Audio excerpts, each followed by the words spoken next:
Jason closed the connection. Now calm, he managed to change in the bathroom that was hardly bigger than a linen closet. The t-shirt was far too small, so he tossed it aside. The flannels were loose if short and were like capris on him, but would suffice for tonight. Leaving his clothes in a neat pile on top of the hamper, he stepped back into the hallway. Reaching the bedroom doors, he paused to peek into the opposite room. To his surprise, it was not just a childhood bedroom, but one made for two with twin beds and dressers. Even more surprising was the relatively fresh smells of others' wolves that permeated it. Phoebe said she was an only child and she didn't claim pups of her own, but there was no doubt the room was recently used. The scents were beginning to stale, meaning they were at least a week old. Intrigued and confused, he pushed aside his questions to focus on his mate. There was time enough to ask her about the room later when he had built some trust. Facing his mate's room, he took a deep breath and knocked, hoping she hadn't changed her mind. After an anxious moment, the door opened to reveal his mate. Phoebe wore pink, two-piece silk pajamas. The shorts gave him his first unimpeded view of her supple legs. Jason swallowed a lump in his throat, noticing the blush rising to her cheeks. She averted her eyes, and he recalled his bare chest. Stepping forward, he gently took her in his arms and kissed her temple. He wanted to assure her he wouldn't try anything, but also didn't trust himself if he tried a more passionate kiss. Still blushing, she retreated to the bed, hurriedly slipping under the covers and settled on one side of the bed facing away from him. Jason watched, holding his breath, as he glimpsed her round butt yearning to touch it. This is going to be hard. You can say that again, Lobo laughed. You should check your pants. Quiet, you are not helping. Jason tried to ignore the uncomfortable feeling in his borrowed pants. It was not easy to do, surrounded by his mate's heavenly smell. Once he was certain he could control himself, he circled to his side of the bed. He eased under the covers, noting her reaction. It was clear she never shared a bed with anyone by her rigid posture and how she positioned herself on the very edge, giving him 90% of the mattress. Once he was lying down, he eased closer to her and pulled her into his embrace, spooning her so she rested firmly against him. Wait. Shh. It's okay, Angel. He kissed her temple. I promise nothing will happen that you aren't ready for, but I can't have you falling off the bed. She snorted at the thought of falling out of her own bed, but slowly relaxed as he nuzzled her. His embrace was firm, but not wandering, though he desperately wanted to caress every inch of her. Satisfied he would keep his promise, she relaxed, letting his scent soothe her to sleep. Though Jason had gotten used to restless nights this time, he fell asleep easily with his mate safe in his arms. Sunlight peeked through the curtains as Jason stirred. He couldn't remember a night he slept so deeply, and he found it difficult to stir with his mate's scent permeating his lungs. Breathing deep, he reveled in it, reaching for her only to find he was in bed alone. Jerking awake, he bolted upright. The bedroom was small and a bit cramped, with a bed, 2 bedside tables, and a dresser. And of course there was a bookshelf heavily burdened by books, making the space even smaller. The closet door was partially open, allowing him a view of the equally small space. It pained him knowing his mate had lived in this cramped environment for so long. She deserved so much more. For starters, he would build her a library, maybe an entire replica of the cottage since they couldn't take it with them. But first, swinging his legs over the bed, he stood. As he did, the bedroom door suddenly opened and Phoebe entered wrapped in a towel, her thick brown mane contained and twisted in another. Her eyes suddenly went wide, seeing he was awake, and hesitated. With a sigh of relief, Jason closed the distance between them and held her. Bowing his head near her neck, he breathed in her scent, now freshened after her shower. Raising his head, he kissed her forehead before pressing his lips to hers with a relaxed, lazy kiss. Good morning, Angel. Morning. She blushed at his intimate yet chaste gestures. Did you, sleep well? Best I have in years. He chuckled, nuzzling her. And you? Did you sleep well? Yes, I did. Good. Jason kissed her temple. Hope I'm not interrupting. Luke's voice suddenly announced through their mental link. Stifling a growl, Jason answered his beta's entreat. This better be important. I took the liberty of packing your things. I left your bag on the porch. Fine. Why so grouchy? It just so happened I'm greeting my mate good morning before you interrupted. Oh, oops, I'll be going now. Is something wrong? Phoebe asked, feeling his tension. No, my beta thinks he's funny, Jason shook his head. Phoebe smiled at his excuse. It never occurred to her that a beta could be funny, but perhaps that was the difference between an older pack like Blue Moon and a younger one like Rimrock. Or perhaps the difference was in how the alphas managed their respective packs that allowed them to be more casual. He kissed her forehead again before slowly releasing her. He dropped off my bag, so if you don't mind, I'll use your bathroom. Oh, yes, that's fine. The towels are in the linen closet right as you walk in. Thanks. I'll make breakfast. Omelets sound okay? Sounds perfect. Jason smiled, taking a final long look at her, wanting nothing more than to rip away the towel, hiding her from his sight, before he let himself out of the room. His ill-fitting pants were already uncomfortable, and it was getting more difficult to temper his desires when he was around her. It was his instinct to claim his mate and mark her as his, and it was clear she desired him, but her mind and body were at war with each other. She had been hurt deeply, and her trust was not easily earned. This wasn't how he envisioned meeting his mate, but he would not give up. He would show her his earnestness and find a way into her heart. Jason headed to the front door, finding his bag where Luke left it. Silently, he hefted the duffel and carried it to the bathroom. He leaned over the sink, breathing deep. The small space was hot, humid, and heavy with Phoebe's scent. Lobo lazily stirred. Normally, his wolf was restless in the mornings, trying to claw its way out of his mind, but now Lobo was practically comatose, utterly relaxed, surrounded by their mate's scent. All night long, he hadn't stirred once. You still alive, buddy? Jason chuckled. Mate smells so good. Yes, she does. And she feels so soft and warm. Yes, Jason agreed, remembering how neatly she fit against him. But she's too thin, Lobo whimpered. Yeah, I know, Jason sighed. Luke had mentioned it, and there was no denying it when he held her. While Phoebe certainly wasn't skin and bones, it was clear she was thinner than she should be. He heard rejected wolves often pined for the mates who rejected them. They often fell into deep depression, and loss of appetite was not uncommon. Some even went as far as harming themselves. Thankfully, that didn't seem the case with Phoebe, but it was clear she suffered the effects of the broken bond. Lobo growled at the thought of their mate longing for another. We'll make her forget she ever had another mate, Jason assured him. Yes, mate is ours. Though curiosity gnawed at him, Jason refused to ask about Phoebe's previous mate. He didn't want her thinking about that wolf, and not just because of his selfish pride, but because he didn't want her to remember the pain. From now on, she would never have to think about it. She had him. Lobo yipped agreement. Shedding the two short flannels, Jason struggled to change in the small space, and was again struck by how cramped the cottage was, and how much more Phoebe deserved. Yet this was her parents' home, and she would be reluctant to leave. Somehow he had to convince her to go home with him. His pack anxiously waited for their Luna. Normally it wouldn't be an issue. Mates were naturally attracted to one another and wouldn't dream of being separated. But Phoebe had suffered one rejection already, so she was hesitant and distrustful.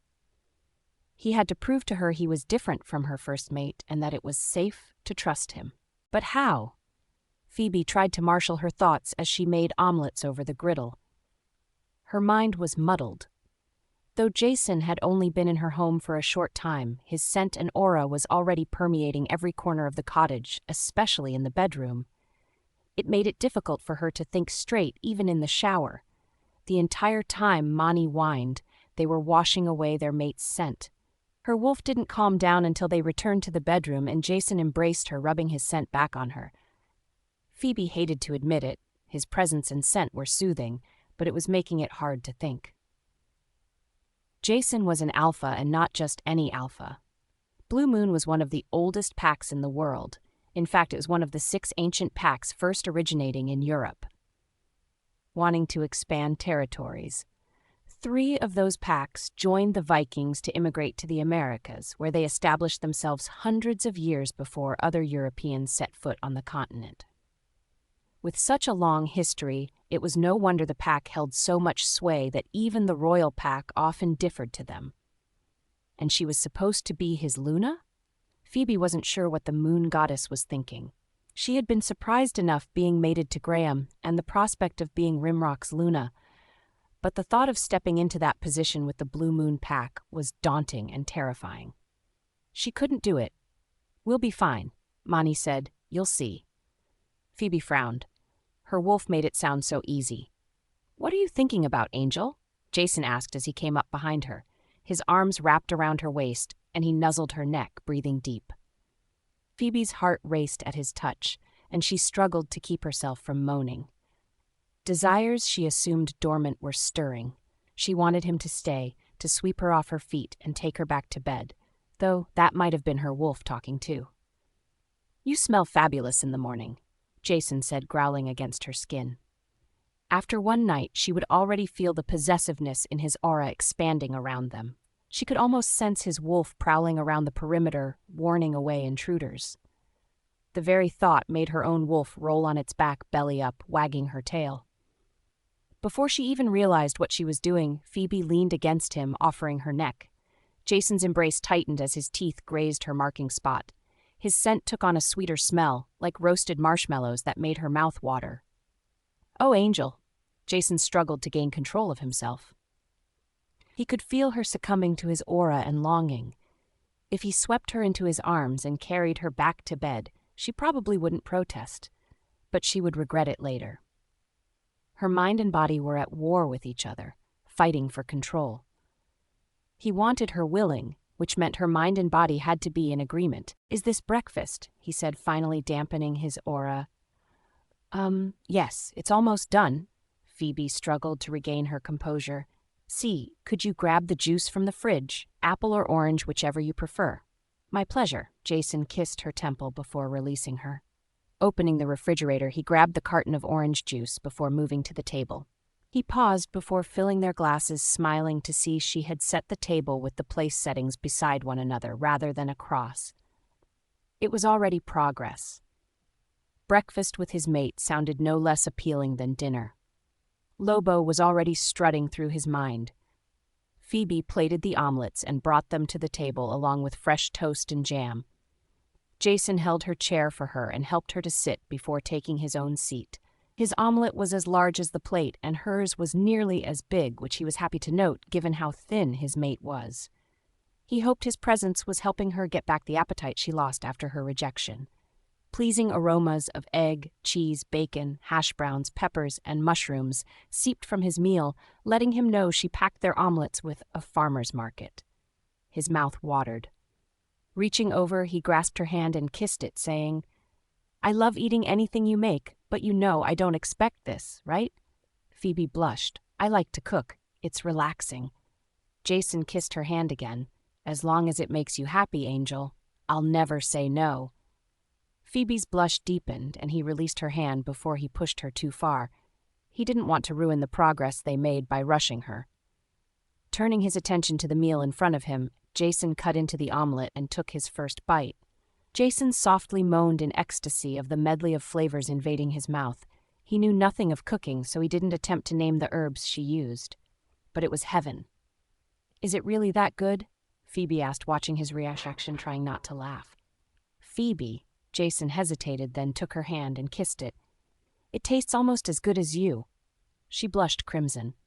He kissed her hand once more before returning to his meal. They ate in companionable silence, enjoying their private meal. After weeks of visiting other packs, it was a welcome moment of rest for Jason, but also a reminder he had a schedule to maintain, and today he was supposed to patrol.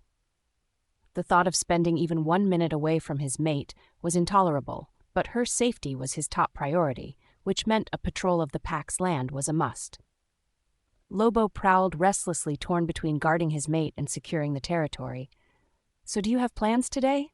Jason asked. "I'm taking the pups swimming," Phoebe said. He breathed a sigh of relief, immediately picturing them poolside splashing and carefree. "I'm sure they'll enjoy the pool." "Oh no, not the pool," Phoebe shook her head. "The Luna banned them permanently after she came here. There's a pond in the North Woods I take them to." "A pond?" Jason repeated. Lobo growled. "Yeah, it's actually very pretty, with a natural waterfall and a rock they like to jump from." It did sound picturesque, but All he could think about was how far she would be from the safety of the pack house. From the sound of it, she wasn't planning to take any warriors with her either. "The pups are banned from the pool?" Jason asked. "Why?" "Luna Christie likes to relax beside the pool, and they are not allowed to go anywhere she will be." "Since when does a Luna hate pups?" Jason growled. "I don't know other Lunas," Phoebe said after a moment, "but she was a chosen mate, so perhaps that makes a difference." "So she is a chosen mate," Jason said. "My beta and I had our suspicions." "You did?" Jason nodded. "Is a chosen mate bad?" "They would be fine if they took the position seriously, but a fated Luna wouldn't have to try. They just do." "So what are fated Lunas like?" "They are strong and dignified," Jason thought for a moment, and Phoebe's heart sank. She knew she wasn't up to the position. "They are kind and gentle, maternal and protective." Phoebe's brow furrowed. Could one be strong and kind at the same time? "A Luna is the heart of the pack. They are a pack's guiding star and moral compass. That's why they are so cherished and loved by their pack, and of course they're alpha," Jason coyly smiled. Phoebe felt her face warm and looked away. "My mother used to say an alpha may lead the pack, but a Luna rules the alpha." Phoebe fought a laugh. "Your mother sounds like an amazing Luna." "She is. I can't wait for you to meet her." Phoebe bit her lip. What would she do once she was face to face with such a prestigious Luna? She could only imagine how disappointed Jason's mother would be to have her as a daughter-in-law and successor. "She's looking forward to meeting you," Jason said, watching her reactions closely. "I told her about you the first night I saw you. She said the whole pack is preparing a party to welcome you." "They are?" "They will absolutely love you," Jason assured her, his eyes swirling with desire as his wolf pressed close. His gaze was too intense for her to hold, and she averted her eyes to focus on her breakfast. He sounded so sure, but she found it hard to believe. What did she know about leading a pack or being Luna? "Phoebe?" Jason reached for her hand, gently caressing it. He waited until she dared meet his gaze. "You're a natural. You'll make a fantastic Luna." "What makes you so sure?" "You've only known me for a day." "A day is all I need," Jason smiled, "especially after seeing you with the pups. No wolf could be better than you. I just hope I don't fall short of your expectations." "How could you fall short of anyone's expectations? You're perfect, and—" Phoebe fell silent and blushed, realizing what she said. Jason chuckled, kissing her hand. "I'll do everything I can to live up to your high standards." Phoebe's blush deepened as she thought it should be her making that promise. Even so, it was a nice feeling someone thought she deserved to be earned, that she was worthy. Was it selfish of her to want him to keep saying such things? Jason suddenly frowned. "I don't like the idea of you and the pups out there unprotected." Phoebe blinked, giving him a curious gaze. "I haven't patrolled your pack's lands yet, but after seeing the warriors train and knowing they are using silver traps, I don't think it's safe." "The kids and I go to the pond all summer," Phoebe protested. "It's fine." His grip tightened and he let out a growl that startled her as his aura swept over her. Jason struggled to contain the outrage bubbling up from him and his wolf. "Phoebe," he said when he was finally able to speak, "you have gotten so used to being unsafe, I can barely stand it. It's not right. And the pups, the fact the pack thinks it's all right for them to wander in the woods. Right now, all I want to do is rip that so-called Luna's throat out." "Jason?" Phoebe shook her head, wanting to protest, but his aura surrounded her like a protective blanket. It was overwhelming. He was fighting his wolf for control, but she knew they both wanted to keep her safe. What should she say to calm them down? "Sit in his lap," Mani suggested. "Mani, I'm serious. Our touch and scent will calm them faster than words." Phoebe hesitated, recalling how he embraced her breathing in her scent each time. Perhaps her wolf had a point. Without a word, she moved to his lap, his arms wrapped around her as he growled possessively. "Run your fingers through his hair," Mani suggested next. "It'll help. Trust me." Hesitantly, Phoebe followed her advice, running her fingers through his silky, dark brown hair. Jason groaned, pressing his face close to her neck, breathing deep. He pulled her against him as his growls slowly faded to satisfied sighs, nuzzling her. Phoebe chuckled as his morning stubble tickled her. "Your stubble tickles." "Yeah, I forgot to shave," Jason muttered. Lobo finally quiet. "Sorry." I like it, Phoebe said. Jason slowly sat back looking up at her, his dark eyes sparkling with amusement. You do? Phoebe bit her lip hesitantly, stroking his cheek. It was a lot of work for wolves to maintain a clean-shaved look, as their hair tended to grow rather quickly, so most didn't bother. Her father let his grow to a full beard, and she remembered being tickled by it every time he kissed her good night. A full beard was a bit much for her, but Jason's stubble felt just as nice. I do? Then I'll keep it like this just for you, Jason smiled, pulling her close, kissing her neck as he continued to breathe her scent. His hand caressed her thigh, squeezing. Jason? He sighed slowly, easing back, not wanting to make her uncomfortable. He reached up, stroking her cheek. Her gray eyes shimmered silver. I won't tell you not to go, Jason finally said. All I ask is that you take 2 of my warriors with you. But 2 I can spare without drawing attention, or else I cancel my schedule and escort you myself with all of my warriors in tow. But if you do that, then everyone will know I'm your mate. They'll know it sooner or later, Jason said. The only reason I'm not shouting it from the treetops is because I don't trust this pack, especially not that Luna. I'm not going to let her near you. Phoebe's gaze widened. He was doing all of this to protect her from threats he sensed. Just thinking what Christy would do if she found out about Phoebe's connection to an alpha more powerful than Graham made her shiver. Christy's jealousy knew no bounds, and the entire pack would suffer for her frustration. I won't let her hurt you, Phoebe. She tries anything, I really will rip her throat out. Jason, he cut her off with a kiss. Last night, his kiss had been tender and gentle. This one was possessive and hungry. Nipping her lower lip, he begged for more, before slipping his tongue into her mouth, twisting it around hers. Their lips parted reluctantly. Phoebe? Okay, I'll take 2 of your warriors, Phoebe said, not wanting him to beg. It felt incredibly good knowing someone cherished her and wanted to protect her. Jason sighed relief, and Lobo relaxed. His wolf was still not happy, but satisfied for now. She would at least be protected while he patrolled the pack's lands himself. From now on, he would not allow her to wander alone. She would be guarded at all times. Thank you, he whispered, kissing her again. We should finish breakfast before it gets cold. Right. Phoebe agreed, her blush returning as she realized she was still seated on his lap. He was reluctant to let her go, but helped her back into her seat. Throughout the rest of the meal, he held her hand, occasionally kissing it inasmuch to soothe his wolf as comfort her. As Phoebe cleared their empty plates, Jason opened his link to his beta. Luke, how's breakfast? More of the same.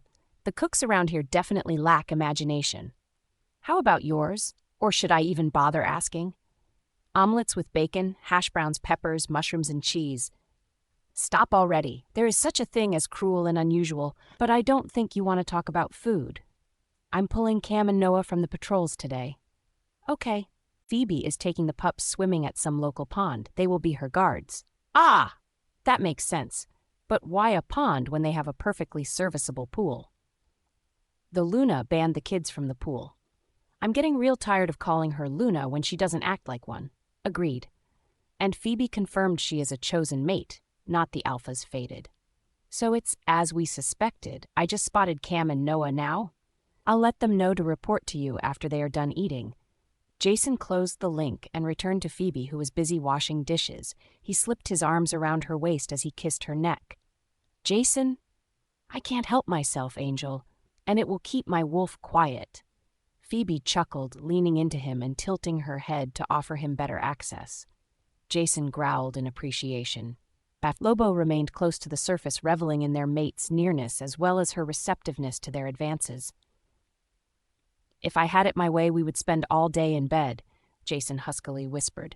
Phoebe softly moaned, forgetting about the dishes as his hands gently caressed her.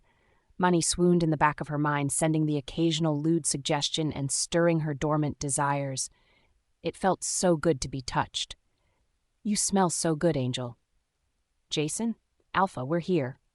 Jason growled at the intruding voice. His warriors had about as good of timing as his beta. Jason? Phoebe asked, sensing him tense. Just my warriors. They got here more quickly than I thought, Jason sighed. I'll go tell them what is happening, so take your time. Okay. Phoebe nodded, already nervous. She tended to avoid her pack's warriors, so had no experience in interacting with them. On top of that, she wasn't sure what these wolves would expect from someone proclaimed to be their Luna.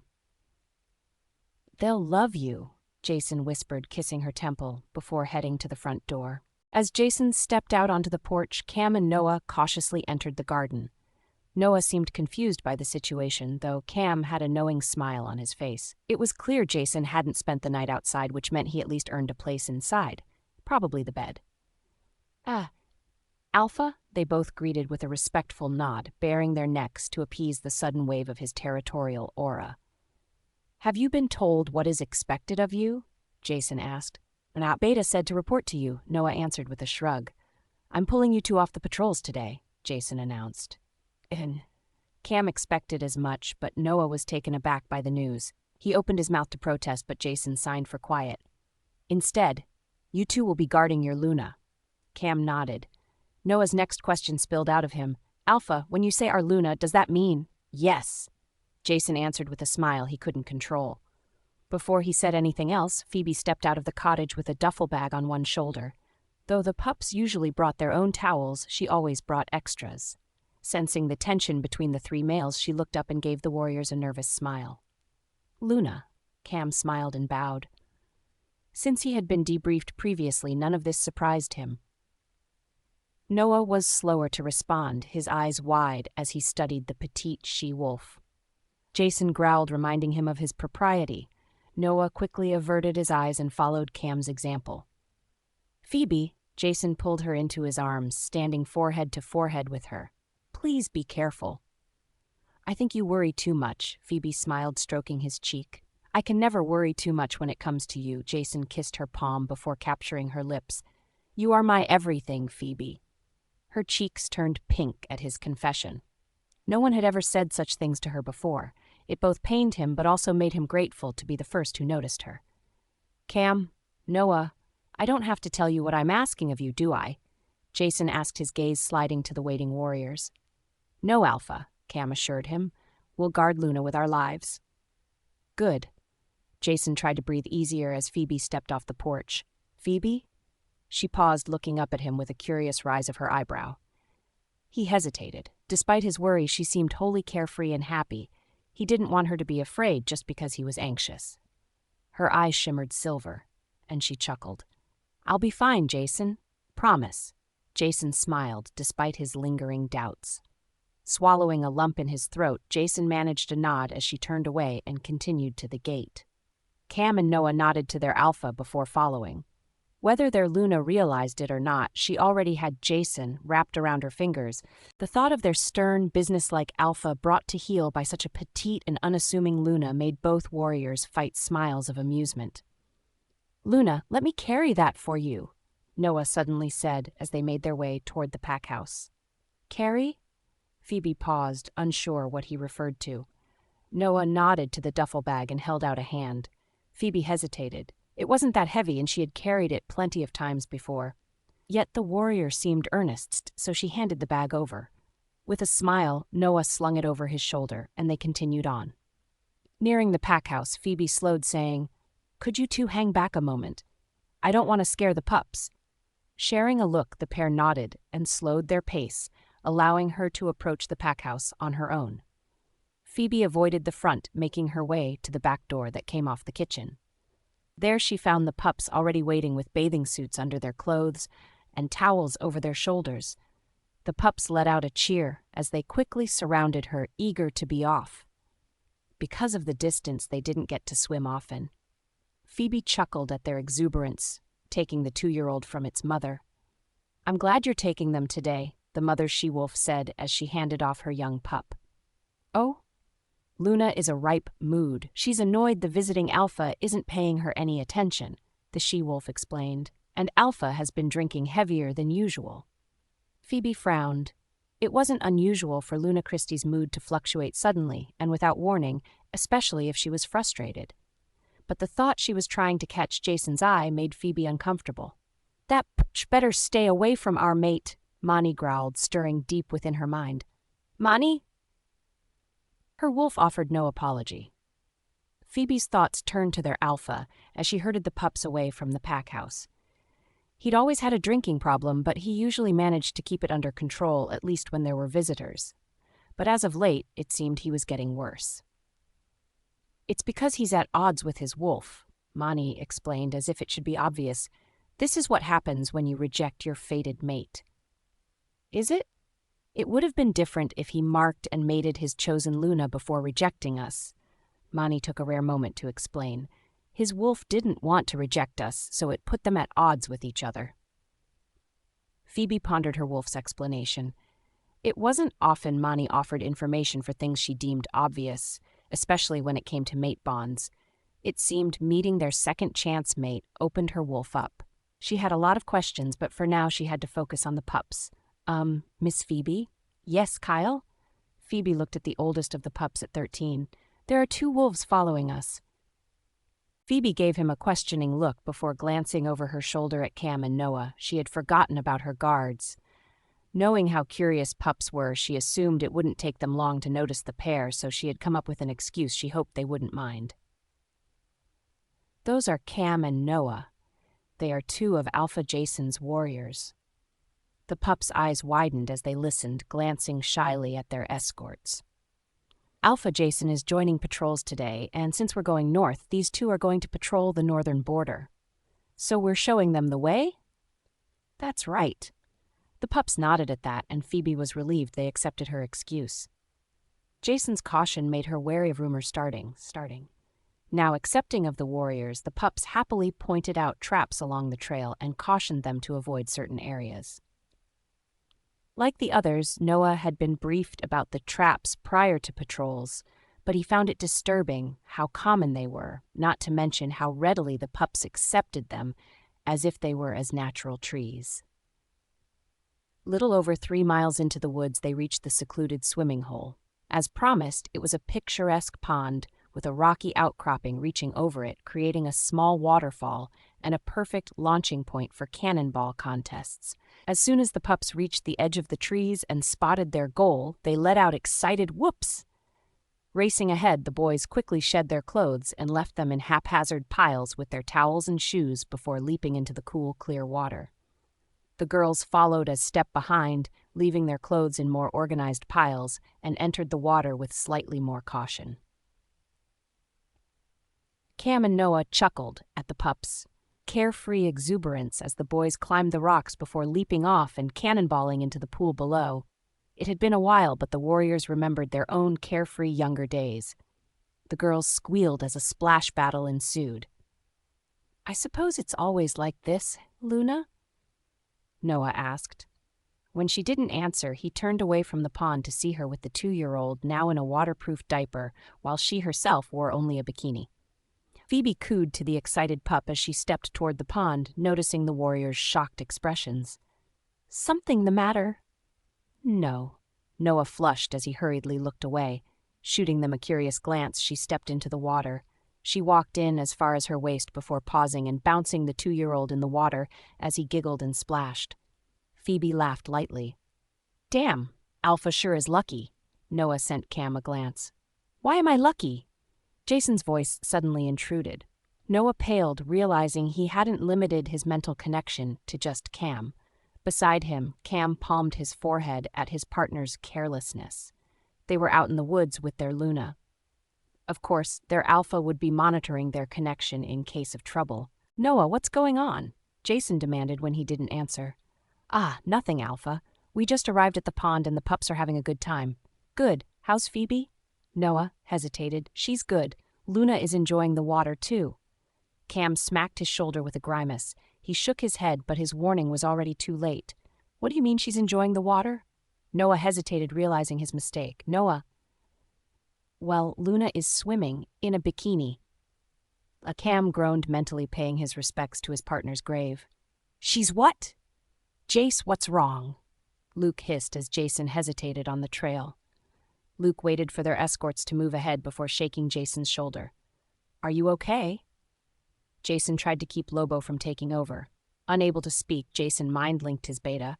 "Fine, except my warriors are ogling their Luna in a bikini." Luke chuckled, shaking his head. "Take it easy, Jace." "That's easy for you to say." Jason growled low. "Calm down. We aren't alone out here," Luke reminded. Let's just finish this patrol quickly. Jason took a deep breath, catching the faint smell of Phoebe from his clothes when he last embraced her. Lobo backed off, soothed by the scent. He supposed it was due to his own frustration for how the day had gone. After seeing Phoebe off, Jason went to the training facility to meet up with Rimrock's warriors and plan patrol routes for him and his own warriors. Both the Beta and Alpha were late enough Jason was ready to either call it a day or organize the patrols himself. It was also very clear Michael had dragged Graham from bed and forced several cups of coffee in him to make him somewhat lucid. Jason wasn't sure if he intimidated the Rimrock warriors or if they were genuinely interested in impressing their Alpha, but most tried to join him and their Beta on patrol. For his part, Graham seemed oblivious to his warriors' efforts and enthusiasm. In fact, he seemed on edge, looking over his should and sniffing the air constantly. Jason and Luke refrained from speaking, letting the Rimrock Alpha and Beta lead their warriors and assign patrols. They didn't speak until the end, when it became obvious they were neglecting a large swath of territory to the west. What about here? Jason pointed to the area on the map. That's rough territory. Michael explained, it's not easy to navigate and difficult terrain to cross. All the more reason to patrol regularly, Jason insisted. Rogues prefer rough territory with places to hide and avoid patrols. Michael hesitated. Jason's arguments were not without merit. It was important for pack members to patrol the pack's borders and keep their scent marks fresh and strong.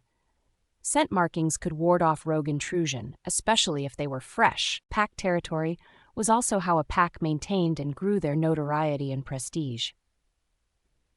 In the end, Michael acquiesced to Jason assigning a handful of warriors to attend him and Luke as they explored the western border.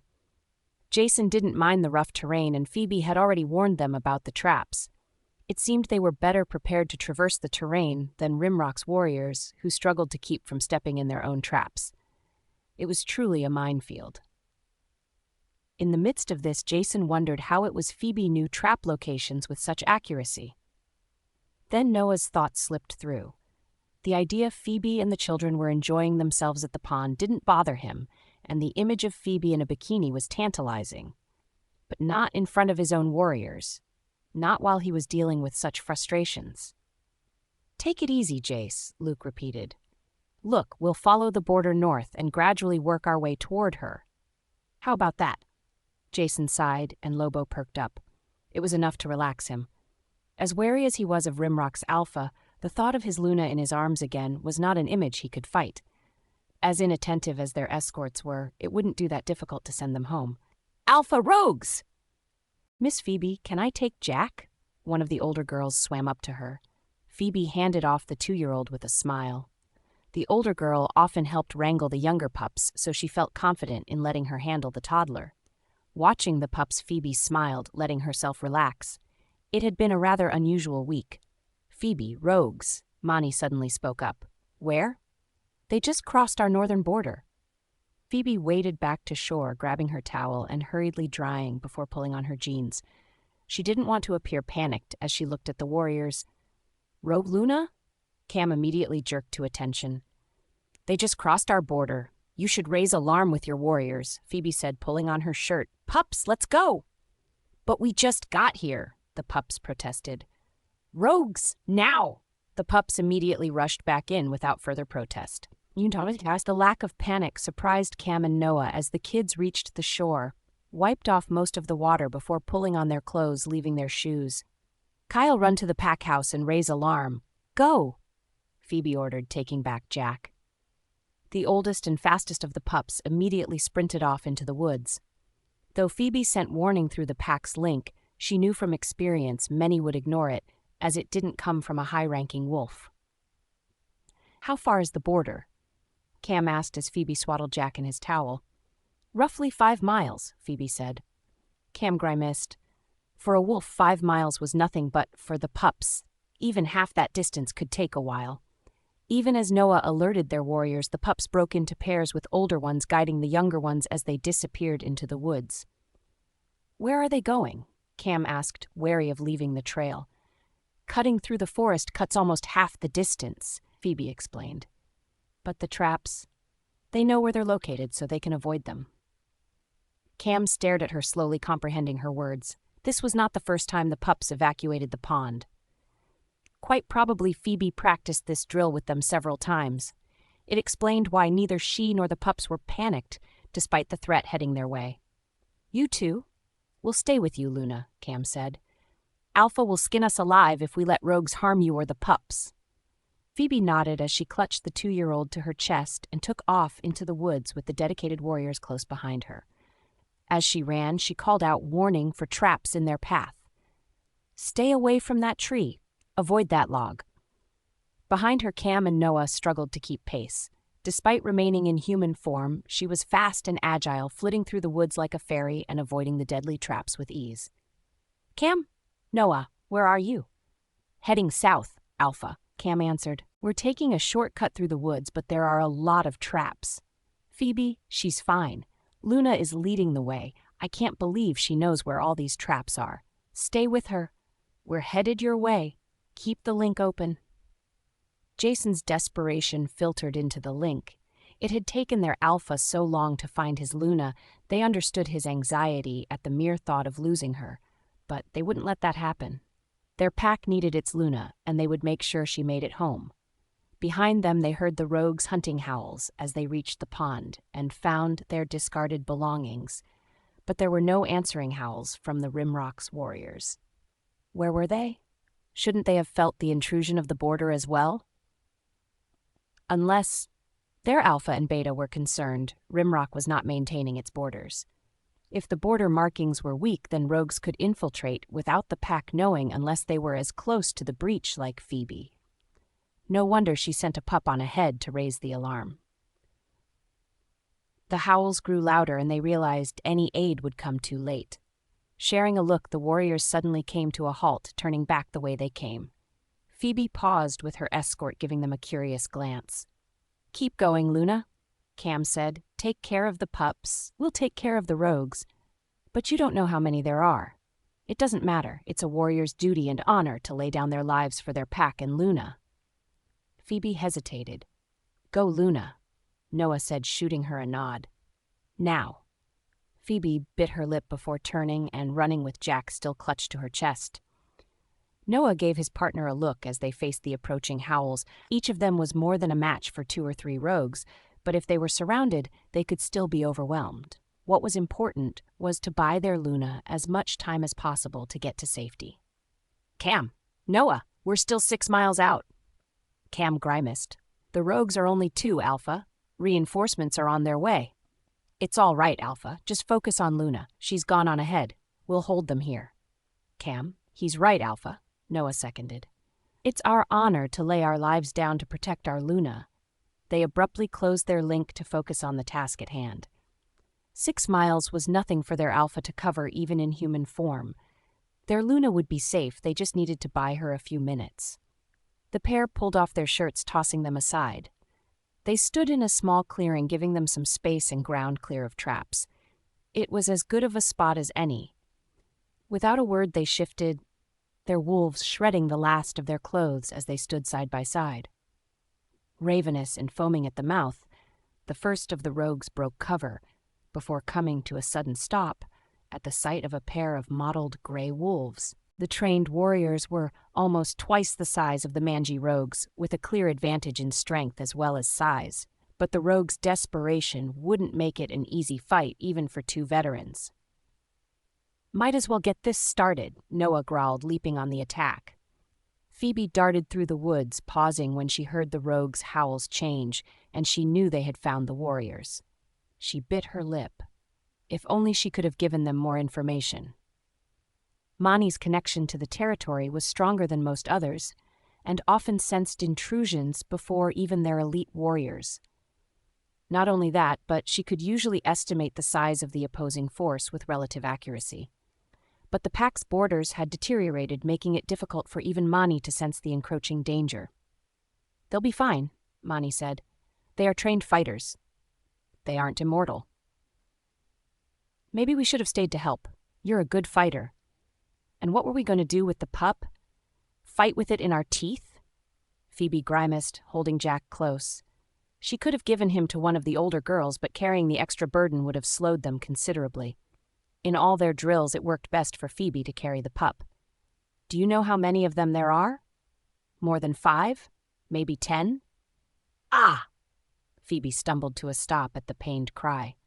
She was within a half-mile of the woods border with a clear path to the pack house, but she could hardly ignore the call for help. Turning left, she plunged toward the sound. Ow! It hurts, Blake. Don't worry, I'll get you out. Blake crouched down, pulling on the edge of the rotten log entrapping his sister. Emma whimpered, tugging at the wood as well, but her foot was hopelessly stuck. It had been so long since they came this way, they had forgotten the placement of the traps and almost stumbled into one. To avoid it, she had leapt to the side and ended up in another kind of trap. Blake grunted, trying to pry away the log, but he didn't have the strength to widen the opening. Blake, you're too little, Emma said, wounding his pride. He was the big brother. Blake, Emma, Phoebe exclaimed as she reached them. Miss Phoebe? What are you doing here? Phoebe handed Jack to Blake, who struggled to hold the pup as he watched her seize the log. Phoebe pried apart the rotten edges, breaking the hole wider and freeing Emma's foot with ease. Checking the pup for injuries, she said, You two are supposed to head directly to the pack house. You know that. But if we go there, Luna Christie won't let us into the safe room, Emma said. That's why we were going to your house. Phoebe frowned. Like all werewolf homes, her parents built theirs with a hidden safe room in case of sudden rogue attacks. The entrance was a trap door hidden in the pup's closet. As with all drills, Phoebe had taught them how to open the hidden door and secure once inside. In some ways, it was actually more secure than the pack house room, which was neither hidden nor secret. My house is 3 more miles away. You know you need to go to the nearest safe point. But Luna Christie would let you in with me, Phoebe said. I was right behind you. The pups fell silent. That was true. Despite the difference in status, Christie could never contradict Phoebe when she made her decisions. On the other hand, Phoebe had no difficulty in defying Christie's orders when she chose to. Perhaps that was why they didn't get along. Helping Emma to her feet, they suddenly froze as a rogue came crashing through the undergrowth and stumbled to a halt. Its glaze eyes settled on them. Phoebe pushed Emma behind her as she stared at the hesitating rogue. Where did it come from? Must have slunk off when the others faced those guards, Mani answered. Though they didn't share a direct link to either Cam or Noah, they had spent enough time with them to establish a temporary bond. Through it, Mani could sense the warriors were very much alive and still fighting, though they couldn't mind-link them.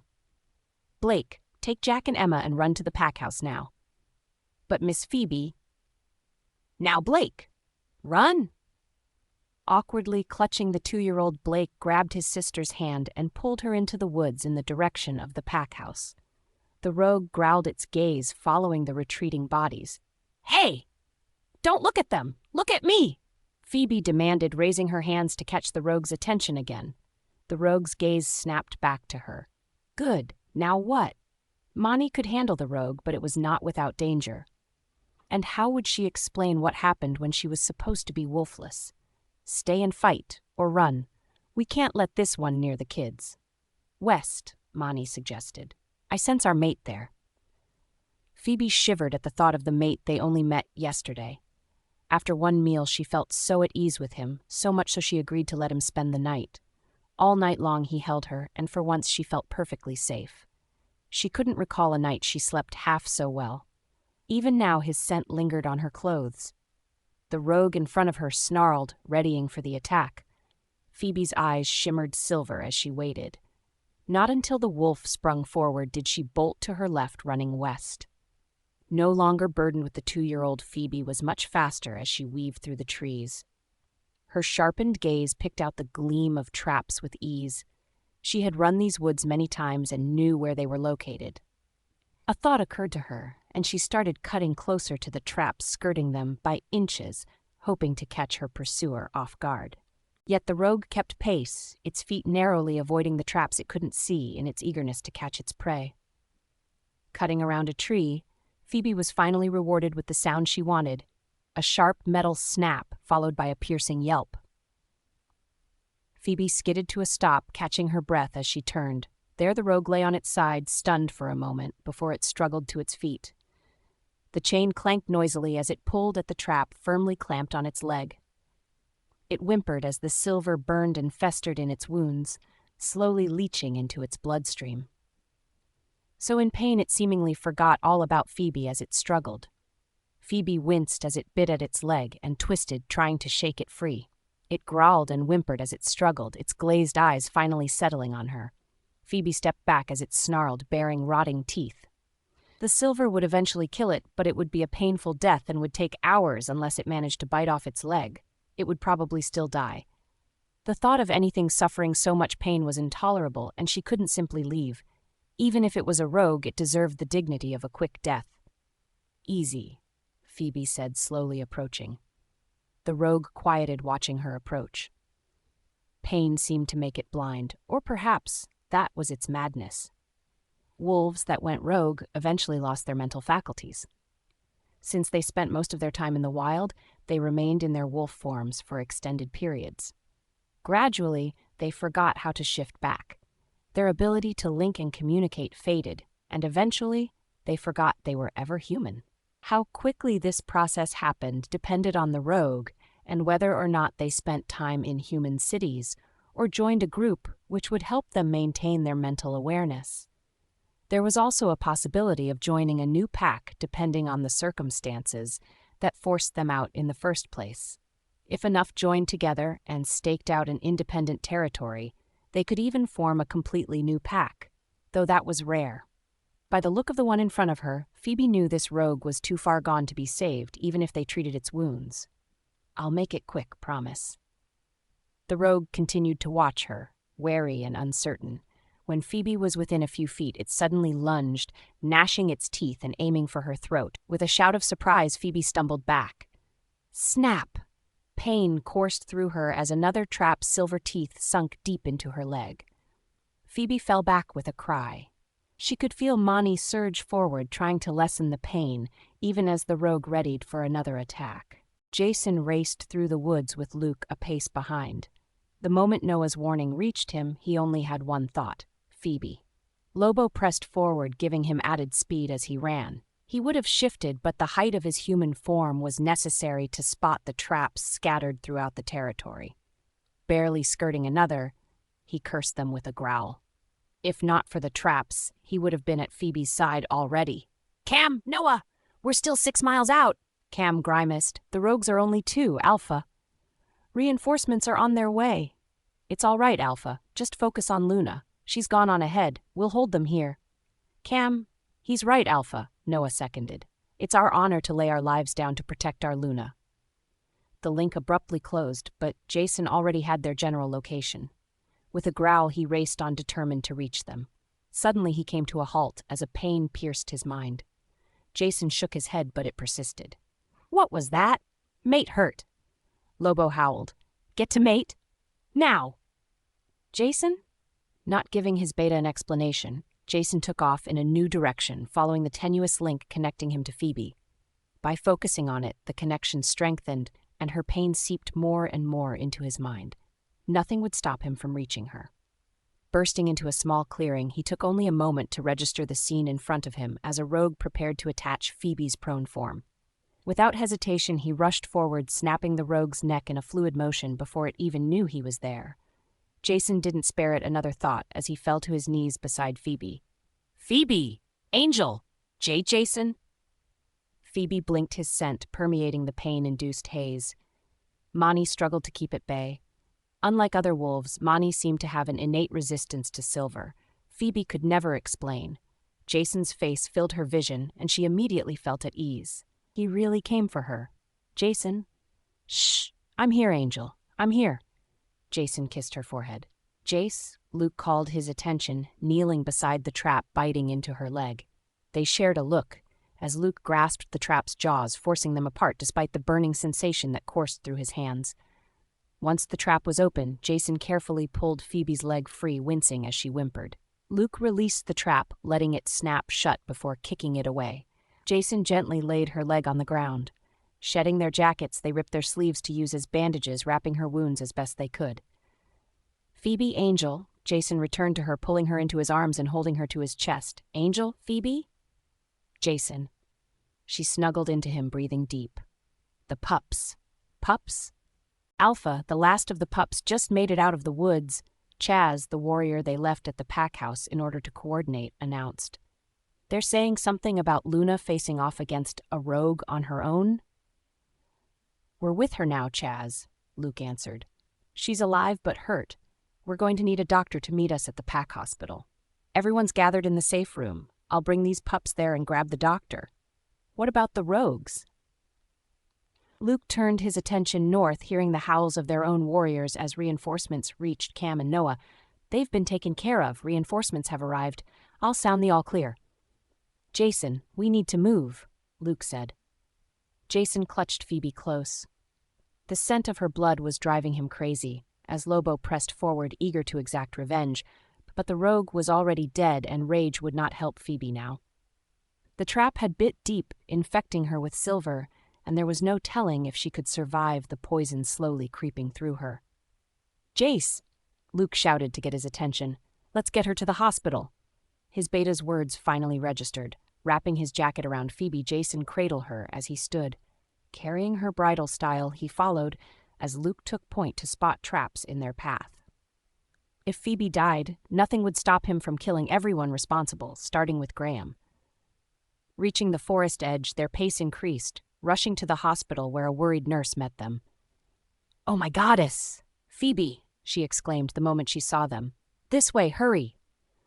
The nurse led them to an exam room where Jason could finally lay Phoebe down. He smoothed away the hair that had fallen over her face as he stroked her cheek. "Phoebe, Angel, can you hear me?" He paid no attention to the nurse circling around them until she grasped Phoebe's arm, preparing a needle. Jason growled low, his eyes gleaming amber as his wolf saw it as a weapon. The nurse yelped, feeling his aura press against her. It's an IV to help her fight the silver." Jason forced Lobo back down, nodding to her and allowing her to continue. The nurse worked quickly to start the drip before moving to Phoebe's leg. She gasped as she unwrapped the leg and cut away the jeans to see the damage. "Where the hell is the doctor?" Luke demanded. "He might still be in the safe room," the nurse said. Luna Christie didn't want him to leave until the attack was confirmed over. "What? We called the all clear." Luke struggled not to snarl. Snapping at the nurse certainly wouldn't help. "It's what the Luna said," the nurse shook her head. "Then why are you here?" Luke asked. Certainly the nurse had been in the safe room too. "Blake and Emma were so panicked. I knew it had to be Phoebe that was hurt," the nurse said, as she cleaned and disinfected the wounds. "I wasn't going to let anyone stop me." "You know Phoebe?" Jason looked at the nurse for the first time. "She's pretty much my best friend," the nurse nodded. "Your name?" "Bridget." Jason felt Lobo relax. If the nurse was Phoebe's friend, then she could be trusted. He turned his focus back to Phoebe, resting his forehead on hers, trying to reach her through their untested link. "I don't think her leg is broken," Bridget announced. "I just have to close the lacerations." "Hey, you!" "Me?" Luke blinked, startled by her informal tone. "Yes. Wash up and glove up." "I don't know anything about medicine. I don't need your opinion," Bridget snapped. "I need your hands. Help me for Goddess's sake." Luke hesitated before hurrying to the sink. He scrubbed quickly before snapping on a pair of latex gloves and coming to the nurse's side. "Stand here. Now hold her leg so the edge of the wounds line up while I close them." Luke winced, trying not to look as the nurse worked to close the deep gashes. After stitching the worst of the wounds, she smeared a generous amount of a thick yellowish balm over the injuries before bandaging the leg with practiced efficiency. Jason tried not to watch. The sight of his mate's blood only infuriated his distraught wolf. Instead, he continued to rest his forehead against Phoebe's, breathing her scent and hoping their physical contact soothed her. "Phoebe, Angel? Alpha?" Jason looked up at Bridget. "You're Phoebe's second chance mate, aren't you?" "You know?" Bridget nodded. "I might be the only one who knows about her rejection. I don't think she even told her parents." "Do you?" "No. She never told me, but I assumed they were a pack member given how she avoided the pack house." Jason nodded. It was probably best he didn't know. Turning back to Phoebe, he kissed her hand. Physical contact and her scent were the only things keeping him sane. "Alpha, how's Luna?" Cam and Noah suddenly burst into the exam room. The warriors wore only borrowed shorts given to them by their reinforcements. They were also covered in wounds, though, thankfully, none of their injuries seemed fatal. Cam did have a rather deep gash in his shoulder, however. "Alpha, we." Noah suddenly froze, blinking in confusion. His brow furrowed as he stared at Bridget. It was several moments before he said, "Mate." Bridget shivered, her eyes wide in wonder at the unexpected meeting. She knew a long time ago her mate wasn't a member of their pack and hadn't had much hope in ever finding them. She didn't move as Noah closed the distance between them, gently cupping her chin in his palm and staring at her as if memorizing every inch of her face. "Alpha?" The door opened again as Chaz entered. Noah jumped, spinning around and growling as he stood between his mate and the unmated male. "Whoa, easy." Chaz held up his hands in surrender. "We got an issue. I'll say, this pack is screwed if their doctors are so incompetent they don't even show up," Luke snorted. "That's not even the half of it." Chaz shook his head, herding a pair of pups into the room and helping them sit on another exam bed. "Pups?" Luke raised an eyebrow. "Blake, Emma." Bridget immediately went to them, checking them for any injuries, something she hadn't been able to do in her rush to help Phoebe. "The Luna here wouldn't let them into the safe room, something about them using up all the oxygen or some shit," Chaz growled. "Luna Christie is always like that," the little girl said. "She hates us." "Why?" Luke asked, curious and impressed by the pup's forwardness in a small room surrounded by warriors. "Because we don't have a mommy or a daddy," Emma answered. "Emma," Blake warned her to hush. "What?" Emma shrugged. "Miss Phoebe is the only one who cares about us. She takes care of us, but the Alpha made us live in a closet." "Oh, Blake admonished nervously, glancing at the warriors. Luke shared looks with Chaz, confused, but it made sense to Jason, who recalled the bedroom in the cottage that was made for a pair of pups. He had no trouble believing Phoebe would take the pups in, but the bigger question was why she seemingly had been prevented from adopting the pups outright. It wasn't uncommon for pack members to adopt orphaned pups if they didn't have any close family relations. "Is Miss Phoebe going to be okay?" Emma asked. "Is she going to die?" "What?" "No, Emma, no," Bridget assured her. "She's going to be fine." "Are you sure?" "Yes. There is nothing to worry about."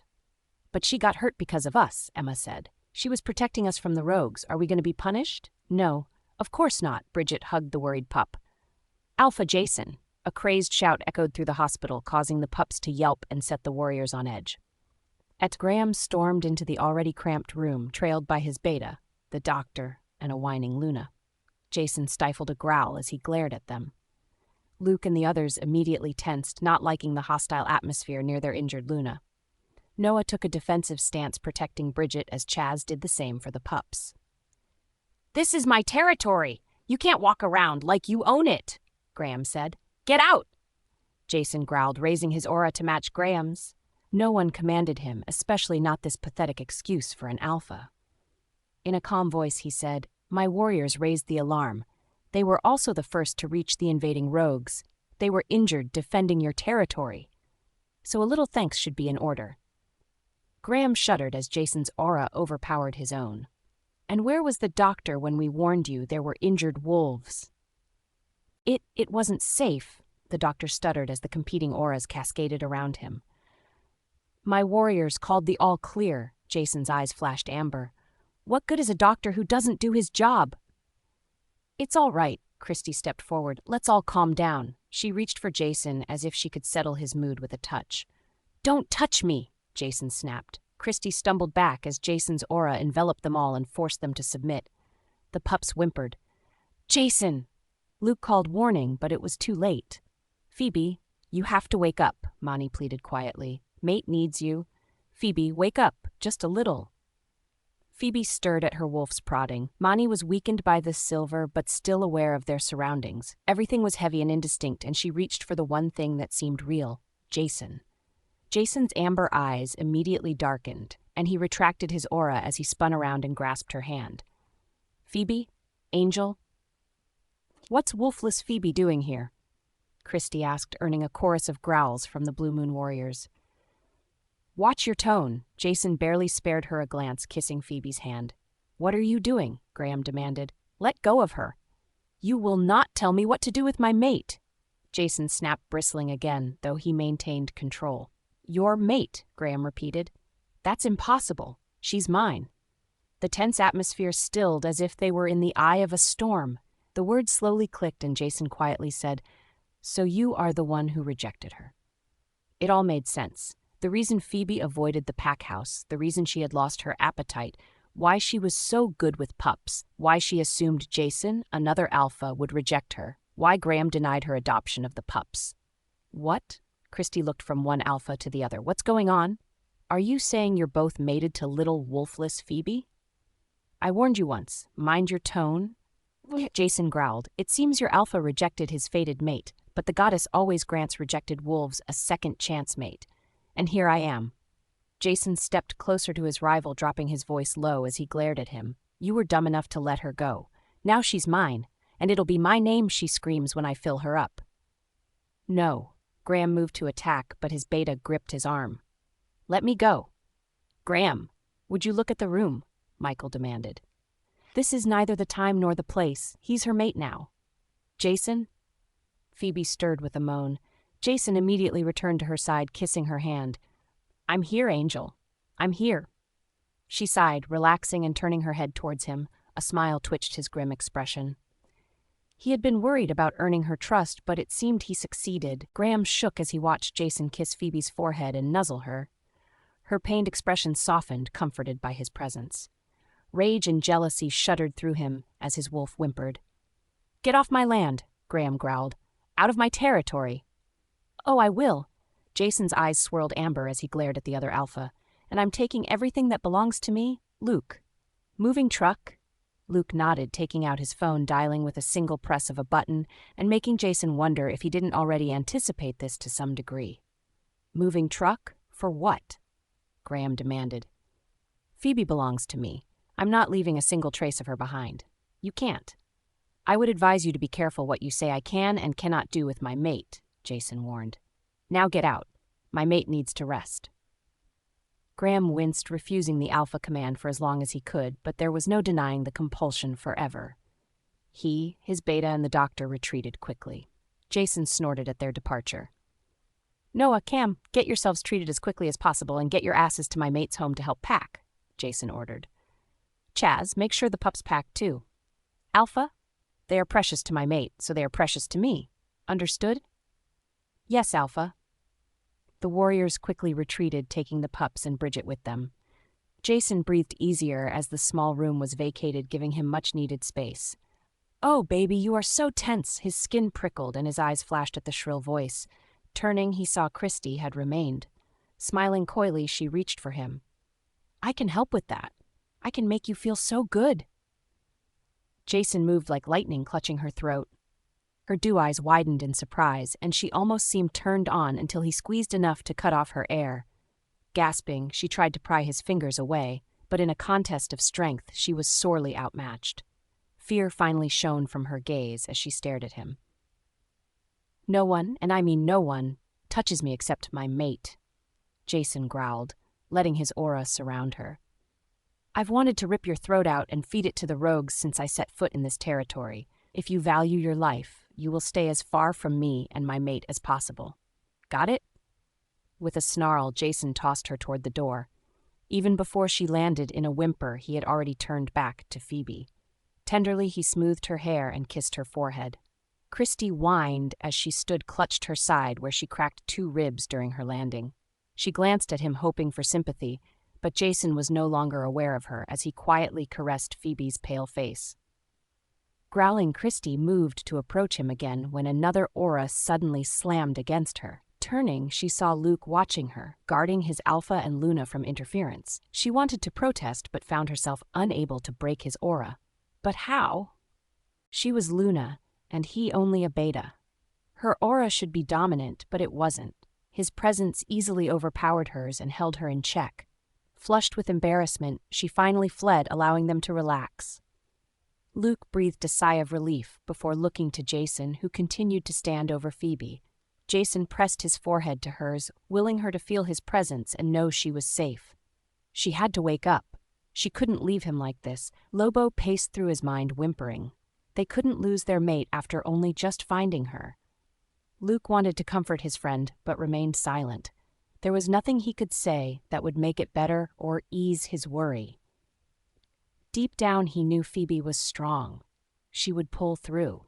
He didn't know how long they waited like that before a knock interrupted them. Jason and Luke were immediately on edge, but relaxed when Noah asked for permission to enter. The warrior stepped in, nodding to both before letting Bridget into the room. She had changed out of her scrubs and now wore a blouse and skirt. A duffel was slung over one shoulder as she nervously eyed the Alpha and Beta. Noah's wounds had been treated, and he wore a t-shirt and cargo shorts. Jason continued to hold Phoebe's hand as he surveyed them. "Congratulations to you both. I'm always happy when one of my warriors finds their mate. Bridget, Noah is a good man." She blushed, and even Noah's cheeks flushed a bit. "You are welcome to come back to Blue Moon with us," Jason said, "or if you prefer to stay, I'm sure Noah can make himself useful here." There were always hoops to jump through when it came to switching packs, but finding one's mate made considerably less red tape. If the pair came from separate packs, they were free to choose which pack to join. Usually the she-wolf joined her mate's pack, but that wasn't always the case, especially if she had extended family she didn't want to leave, in which case her mate would join her pack and take her last name. "We already discussed it." Bridget glanced at her new mate. "Phoebe is my best friend. I'd rather follow her to your pack, if that is all right." "Of course," Jason nodded. Noah was an excellent fighter, and Jason would have been sorry to lose him. What was more trained medical staff was vitally important to every pack, so he was more than happy to accept Bridget, mate or no, but most importantly, he appreciated her loyalty to his Luna.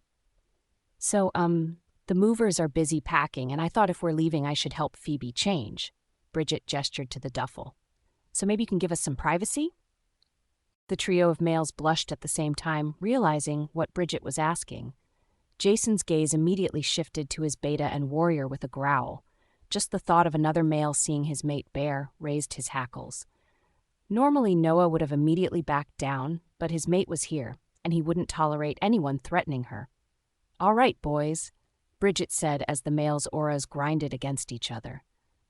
"This is a hospital, not a bar. Out so I can get her dressed, all of you." Sheepishly, Jason followed Noah and Luke out the door, which closed firmly behind them. He looked at his equally embarrassed warrior, while Luke could only chuckle and shake his head. "Did we?" Jason asked. Noah nodded. "Your mate? She's—" Noah nodded with a smirk. Jason couldn't help but echo Luke's laughter. There was a reason warriors had a difficult time finding their mates.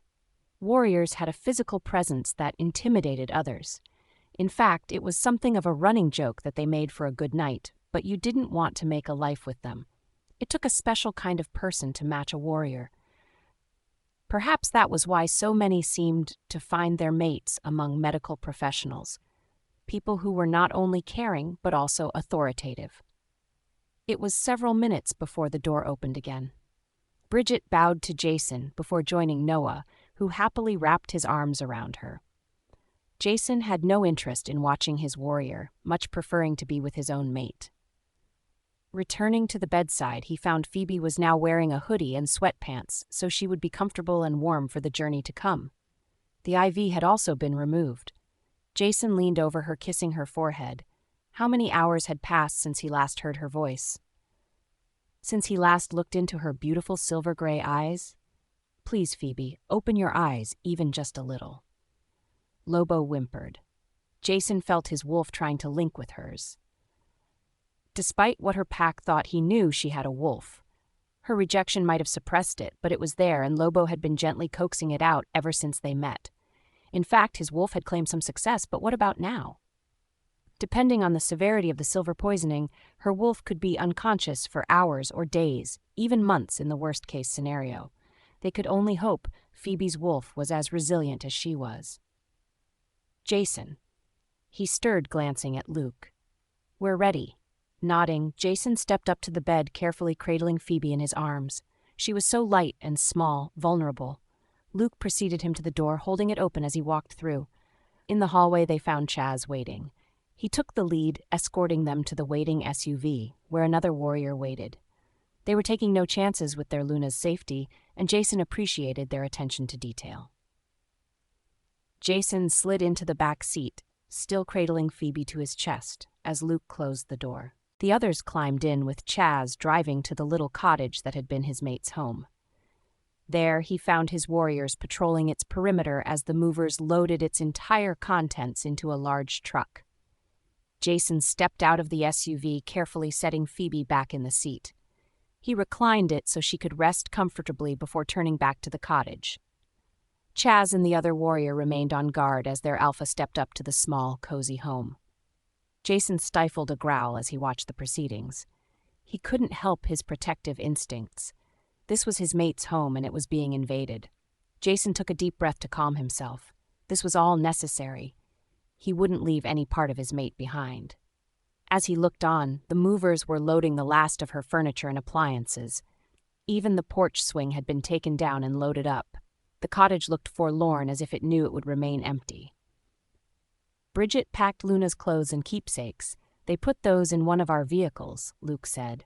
Those can be taken directly to the pack house. The rest will have to be stored until Luna can decide what she wants to do with it all. And the other thing? Jason asked. Riley took pictures of everything. Every room and every inch of the garden, Luke said. Good, Jason nodded. He had played with the idea of making himself a private home for years. Just a place to escape to every now and again, though he never carried through with such plans. But now he had incentive. He was certain Phoebe would miss her childhood home. Imagine her surprise if he managed to recreate it. His gaze took in the scene once more before settling on the pups waiting nervously at the garden fence. With a concerned frown, Jason quietly approached them. They sensed him almost immediately, looking up at him with wide, startled expressions. Jason crouched, bringing himself to their level, hoping he didn't seem as threatening, though he couldn't really do anything about his aura. "What are your names?" Jason asked. "Blake," the boy said after a minute. "And this is Emma." "Blake, Emma, has anyone explained what is going on to you?" "They said you're taking Miss Phoebe away because she belongs to you," Emma said. Jason grimaced. It wasn't technically wrong, but it also didn't paint the right picture. With a sigh, he said, "Phoebe and I are mates." "Do you know what that means?" The pair shared looks before Blake said, "It means you are supposed to be together, like our mom and dad." "That's right. I need to return to my pack, so Phoebe is coming with me. She'll become a member of my pack, and I'd like you two to come with us." "You want us to come too?" Emma asked. "I do. My pack is a lot bigger than this one, and there are a lot more pups to play with. Everyone will welcome you." "And if we go with you, we can stay with Miss Phoebe?" Emma asked. "That's right," Jason smiled. "What would you say to Phoebe and me adopting you?" "Adopting us," Blake repeated in awe. "What does that mean?" Emma asked. "It means you two would be our pups, and we'll be your mommy and daddy," Jason explained. "You and Miss Phoebe will be our mommy and daddy?" Emma asked. "That's right, and you will have an aunt and uncle too, and a grandma once you meet my sister, her mate, and my mother." "And they'll like us?" Emma asked. She was tired of the pity stares they received from the pack. "They'll love you." Emma shivered with anticipation of having a family, not just a daddy and mommy, but a whole family. It was like a dream. She glanced at her brother, but his response was less favorable. He was suspicious of anything that sounded too good to be true. Though he had misgivings about the male in front of him, he also didn't want to be left behind. As long as Miss Phoebe was there, he knew they would be taken care of even if others changed their minds. "Okay," Blake finally agreed. "Good," Jason smiled. "You two go with Bridget and Noah. They'll take care of you until we get home." "We can't go with Miss Phoebe?" Emma asked. "Phoebe's still sleeping," Jason explained. "But as soon as she wakes up, she'll want to see both of you." The pups nodded and looked to the waiting Bridget. She, at least, was a familiar face, and they knew she was good friends with Phoebe. With some confidence, they followed Bridget to one of the waiting vehicles, where Noah helped all three buckle up for the drive. Jason stood watching the movers secure the truck and receive directions from Luke. Everything was finally ready. Leaving the arrangements to Luke, Jason returned to Phoebe. She still seemed to be resting comfortably, but he worried she would catch a chill. Without a word, Chaz handed him a blanket from the vehicle's emergency kit. With a nod of gratitude, Jason buckled Phoebe in before tucking the blanket around her, careful to avoid disturbing her injured leg. He leaned forward, kissing her temple. Soon they would be home and she would safe. She would never suffer like this again. Quietly closing the door, Jason paused as his skin prickled with the knowledge of being watched. Turning, he scanned the tree line before his keen eyes finally settled on a lone figure, Graham. He could feel the other alpha's indignation and envy. Lobo growled, wanting nothing more than to tear apart the one who caused their mate so much pain. "Let him look," Jason said. "Let him see exactly what he lost, and we gained." "Yes! Mate is ours!" Smirking at his would-be rival, Jason circled the SUV and climbed in beside Phoebe. He would love nothing more than to hold her the entire trip, but it was safer this way. Jason settled with holding her hand for now. Chaz and Luke joined him, sitting in the front seats. The moving truck slowly pulled away, and they followed. The trio of SUVs lined up randomly as they trailed the larger truck and would shift positions as they continued their journey north, making it more difficult to know who was in which vehicle. They paused as Rimrock's border to allow Bridget and the pups to renounce their pack bonds. The pups cried at the severing of the bond, but Bridget was there to comfort them, and they soon settled, especially after stopping at a McDonald's drive-thru. Jason worried about Phoebe and her pack bond, but Lobo informed him it was already done. Perhaps her rejection had started the process, allowing it to break on its own, or perhaps her wolf was aware enough to sever it itself. In either case, he was happy her last bonds with her former pack were gone.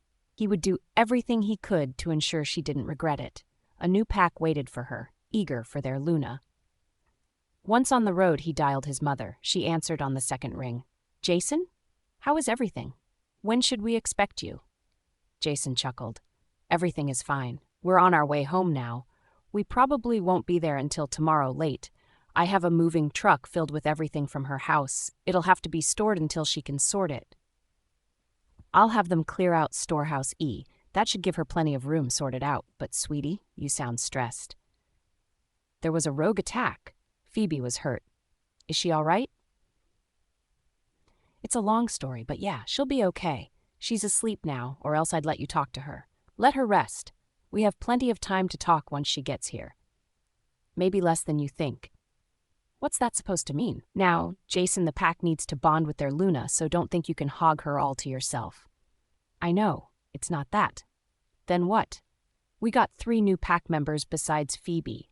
Noah found his mate, so she's with us, and, well, Phoebe adopted 2 pups from her pack, orphans, so they are also with us." "Well, of course they are. You certainly couldn't leave them behind. What are their names? How old?" "Blake and Emma. I think Blake can't be too much more than 6 or 7. What? Emma is a year or so younger. I'll have the housekeepers prep their rooms. This is so exciting. And Noah found his mate, too?" "Then this trip was well worth it." "Yeah, I'd say so. It'll be late when we get back, so official introductions will have to wait." "Of course. Take care of your Luna. We'll see you soon." Jason set down the phone. He raised Phoebe's hand to his lips, kissing it as he gazed on her serene face. "Everyone can't wait to meet you, Phoebe. And they are going to love you." Jason dozed on and off during the long drive, waking only when they paused to stretch their legs and change drivers. They were stopped briefly at the Canadian border, but were quickly waved through when the agents realized they were wolves. Human boundaries meant little to werewolves. They were globally recognized as their own nation, so most human officials were happy enough to grant them something similar to diplomatic immunity. Reaching their pack borders, his mind was filled with welcomes and congratulations. Given how many seemed to be up, despite the late hour, he knew the pack had been waiting in keen anticipation for Phoebe's arrival. Blue Moon's Luna would be cherished and protected. He would have to assign a proper security detail for Phoebe. Jason was sure everyone would be eager to volunteer, so he had to decide on qualifications to narrow down the potential list. They had arrived ahead of the moving truck, and Luke was already mind-linking the patrols to watch out for it and where to direct it when it arrived. It was times like these, Jason as grateful for his beta's efficiency. All he cared about was getting Phoebe to bed so she could rest peacefully. As the vehicles pulled up alongside the pack house, Jason immediately got out and went to his Luna's side. Unbuckling her seatbelt, he scooped her up and cradled her against his chest. She still hadn't woken up and he was worried. "Jason? There you are. Where's—" His excited mother hurried to her son. "Oh my, is this?" Former Luna Nora looked at the pale beauty in her son's arms, and her eyes shone with tears. For years she waited for him to find his mate, ever hopeful the goddess would bless him with the perfect match. While his father complained he should explore his options and take advantage of his urges, Nora encouraged the opposite, warning him of the dangers of being too promiscuous. The last thing she wanted for either of her children was to meet their mate as she had hers. Lucille's mate had been Jason's gamma, Ben. Even growing up, he had been particularly protective of Lucille. He never showed interest in other females, contentedly playing older brother to his friend's kid sister. Though Nora had her suspicions, she said nothing, letting the bond naturally strengthen, until first Ben, then Lucille reached the age they could naturally feel their mate. Both of them seemed oblivious to the bond, which wasn't uncommon for fated mates who grew up together. The strength of the friendship sometimes overshadowed the natural attraction of the mating bond. In fact, it wasn't until the celebration of Luke finding his mate that Ben and Lucille finally realized the truth. Lucille had gotten drunk, and Ben carried her up to bed despite being tipsy himself. After a passionate night, they woke up together, nursing hangovers and the embarrassing realization they were mates.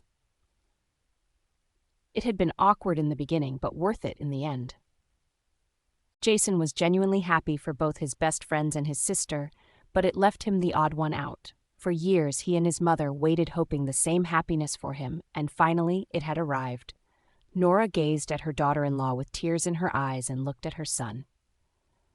"Mom, this is Phoebe," he said quietly. "You'll have to wait until morning for official introductions, though." "Oh, that's all right. Don't wake her. Let her sleep," Nora smiled. "She's beautiful." "And witty and gentle and charming," Jason chuckled. "Where's Lucy?" "Asleep. I told her you'd be arriving tonight, but she said she'd see you in the morning." Jason shook his head. Phoebe stirred with a shiver, snuggling closer to him. "Get her upstairs before she catches cold. I'll take care of the rest," Nora urged. She turned her attention to the warriors unpacking the cars and noted the other new arrivals. "You must be Noah's mate." "Ah, yes," Bridget blushed. "How do you do? Luna?" "What's your name, dear?" "Bridget. I was a nurse in my former pack. And so you shall be here if you like. I'm sure Noah will be more than happy to give you a tour of our medical facilities tomorrow. Is all this yours?" Nora gestured to the luggage and boxes being taken out of the vehicles and piled at the front steps. "Oh no, those are mine and those are Phoebe's," Bridget gestured to the piles. "And those are the pups. I made sure some of their stuff was packed separately so they could use it as soon as we arrived. Thank you for being so thoughtful. Goddess knows these males don't know how to plan ahead. And where are my grandpups?" "Oh." Nora spotted the sleeping pair being taken out of the SUV. "They are adorable. The pups' rooms are all ready. Upstairs on the alpha floor, take their things and Luna's things upstairs. Just place them in the sitting room. We can unpack it all in the morning. Someone help Noah so he and his mate can get settled in quickly." Jason left his mother to make arrangements. Pack members eagerly followed her directives and snuck glances at the dark-haired beauty in his arms. They all wanted a look at their Luna, but also didn't want to wake her. Jason could already feel the tension of the pack decreasing like a deep sigh. Once they built their bond with her, he knew the strains of the past would be over. The Blue Moon Pack House was a sprawling compound 5 stories tall, worthy to be called a mansion. Communal rooms, rec areas, kitchen and cantina made up the first floor. The second floor had meeting rooms, offices, and living quarters for the pack house staff. The third floor was all residential and guest rooms. The fourth floor was large suites with guest rooms reserved for important guests. The fifth floor was the alphas floor. Most alphas kept the top floor of their pack house for their exclusive use. But Jason preferred his beta and gamma close, so each had their own private wings on the alpha floor as well. They were like family, and it was a comfort to the pack to see their leadership maintain close ties, especially in the absence of a Luna. Jason carried Phoebe upstairs, acknowledging the congratulations filtering into his head. He assured them all they would meet their Luna in the morning. Reaching the Alpha suite, he quickly slipped into his room, their room. From now on, this would be their private space. He shivered with anticipation, carrying Phoebe past the sitting area and continued to the waiting king-sized bed. Gently, he laid her down, tucking her in. She sighed but otherwise didn't stir. Kissing her temple, Jason headed to the bathroom before grabbing a pair of briefs to sleep in. He gazed at the long walk-in closet. Currently, only his half was in use while the other half had always been empty. Soon it would be filled with Phoebe's things. Already smiling with anticipation, he returned to the bedroom to see Phoebe had shifted closer to the middle of the bed, her face partially buried in his pillow. Though his scent had probably gone stale in his absence, she was still drawn to it. Chuckling, he slipped into bed, pulling her securely into his embrace as he had their first night together. He would never be able to sleep alone again. Jason nuzzled her and breathed in her scent, already permeating the bed and spreading throughout the room. This was pure bliss. Phoebe stirred. She felt safe, warm, and secure. Sighing, she slowly opened her eyes quietly, taking in the rich and warm interior. The walls were a deep, comforting hunter green, complementing the ebony tones of the walnut trim. She felt immediately at home and relaxed, no doubt due in part to her mate's scent permeating every nook and cranny of the room. She felt his presence before while at Rimrock, but he had been suppressing his aura out of respect since he was on another alpha's territory. Here he could freely wield it. Here he was king. Surprisingly, she didn't feel the least bit stifled or oppressed. It surrounded her like a warm, comforting blanket. "Morning, Angel," a voice husky from sleep greeted her. "Sleep well?" She flushed. "You could have warned me he was awake." "I figured you'd find out soon enough," Mani snickered. Phoebe rolled onto her back so she could gaze upon her mate. His dark eyes were filled with adoration. She could feel her face warm under his gaze, and she shivered as his embrace drew her closer so he could nuzzle her.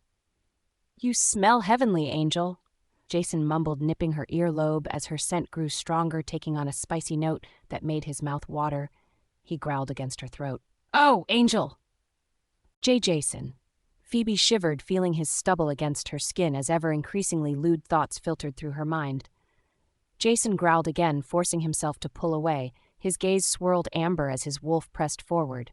Her eyes shimmered silver in response. "Angel, you are dangerously tempting this morning." Phoebe blushed. He rested his forehead against hers, nuzzling her. Phoebe had never been so comfortable just being with someone. After her rejection, she gave up on ever enjoying such an intimate moment. "So, safe to assume we're not at Rimrock anymore," Phoebe said after a time. Jason sighed. "No. After the attack, I might have said some things that made Alpha Graham order me off his territory. I wasn't leaving you behind." "What about the pups? The rogues?" "The pups are fine. My warriors took care of the rogues," Jason said, anticipating her next question. "Cam and Noah are fine. In fact, Noah even managed to find his mate. A nurse, your friend, I believe." "Bridget?" Phoebe asked and smiled. "They're mates?" "Yes, she came with us too." Phoebe's expression became pensive.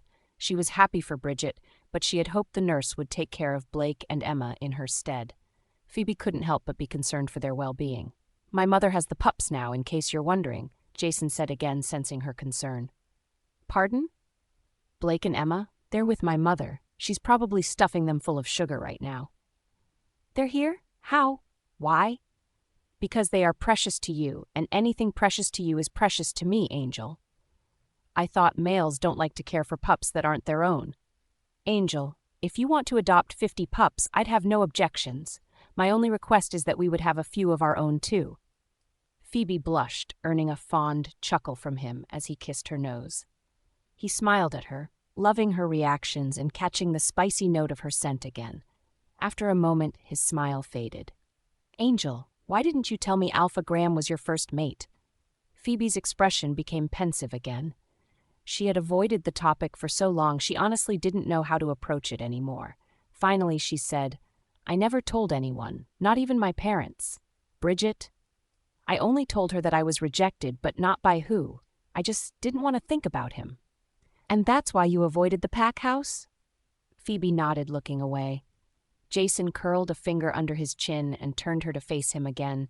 His gaze was warm and possessive. "It's not going to be like that here, Angel. Never hide your pain from me. I have to know where you hurt before I can kiss it away." He captured her mouth. His tongue slipped into her mouth, twisting around hers.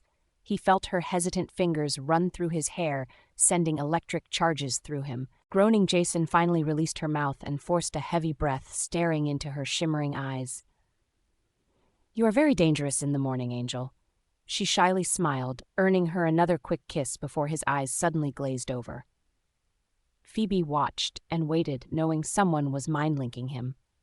She enjoyed this relaxed morning and hated for it to be interrupted, but he was alpha, so it was to be expected. Jason growled, shaking his head before looking down at her again with a smile. "My sister.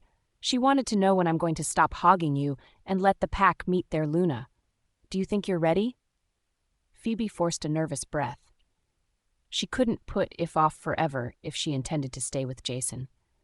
Looking at her crumpled clothing, she said, "I think I should shower first and change, if I want to make a good first impression." "You could never not make a good impression, Angel." Jason nuzzled her but stood and helped her up.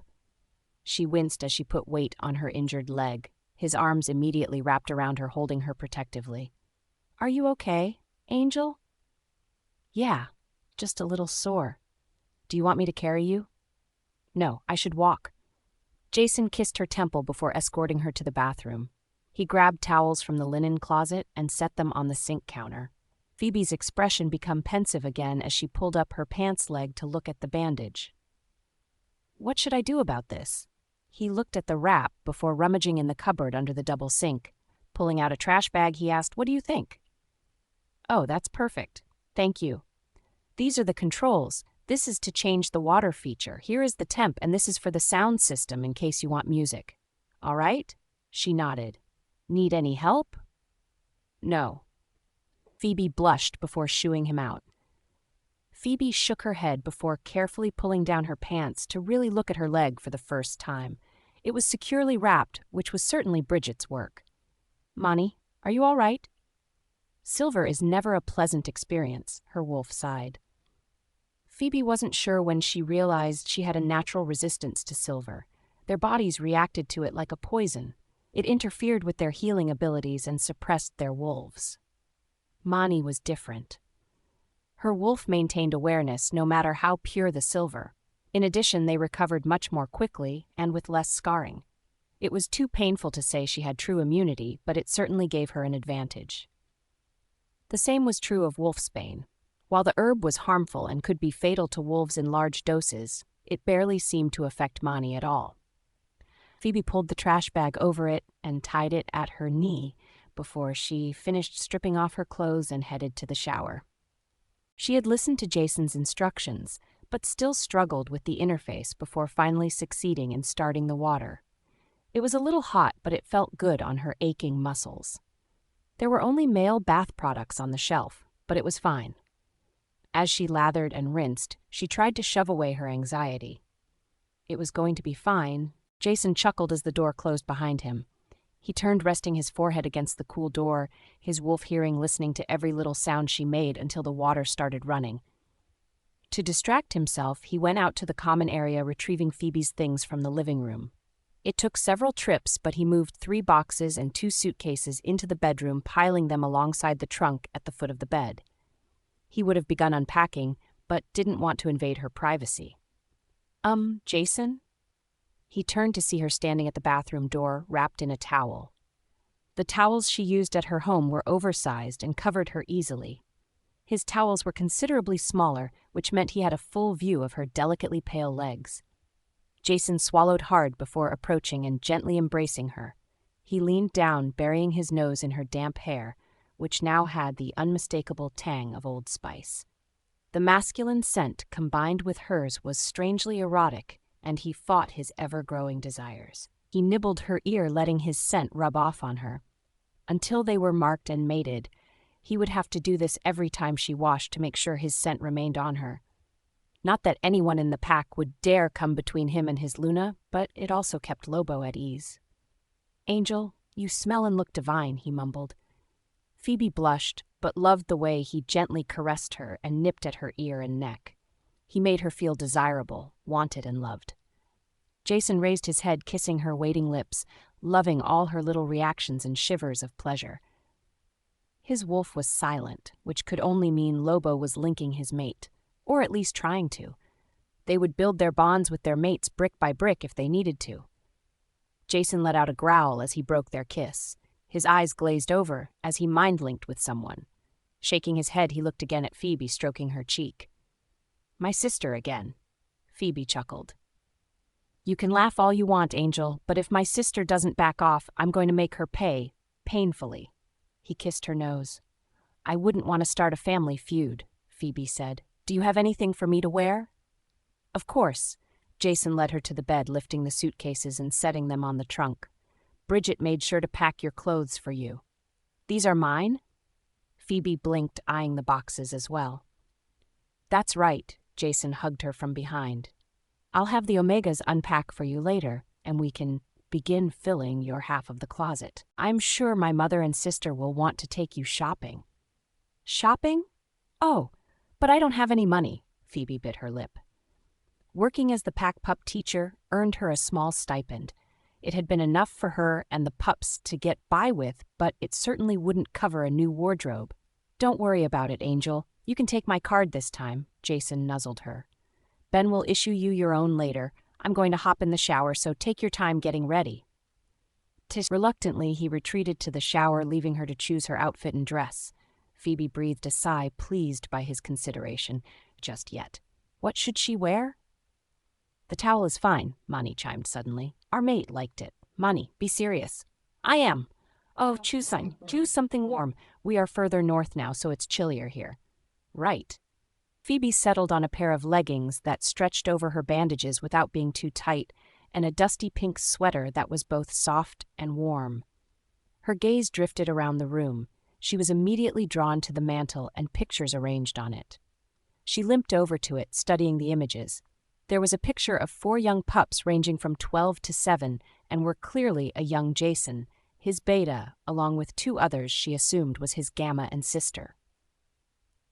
Another image displayed a distinctive gentleman and woman Phoebe knew to be his parents, given the features they passed down to their son, but there was something strange. Despite the couple's close proximity, they seemed disconnected, their facial expressions strained. She was certain Jason said his parents were fated mates, so why did they look as if they didn't want to be in the same room? "Jason is taking a long time, isn't he?" Phoebe asked, wanting his comfort. "Considering the state of his little friend, I can see why," Mani chuckled. "Friend? What friend?" "Oh, sweetie, did you not notice the tent in his pants? Why would he— Oh, face it, we're just too sexy in a towel." Phoebe was mortified, but Mani just laughed. "Don't act like all those thoughts from earlier were just mine." "Mani," Phoebe admonished. Her wolf truly had no shame. "Can't you be serious?" "I am always serious." Phoebe rolled her eyes. "Have you been linking his wolf at all?" "Oh, sometimes." "Sometimes?" Phoebe was actually surprised, given how concerned her wolf was with secrecy. "Well, a lady should play hard to get." Phoebe shook her head. Her wolf was truly incorrigible. Jason sighed. He could do this. It was all about making Phoebe comfortable. He would ensure she felt safe. Gradually, he would earn her trust. Washing quickly, he stepped out of the shower and wrapped his lower half in a towel before entering the closet through a sliding door. He didn't waste time picking his outfit, grabbing a black t-shirt and jeans.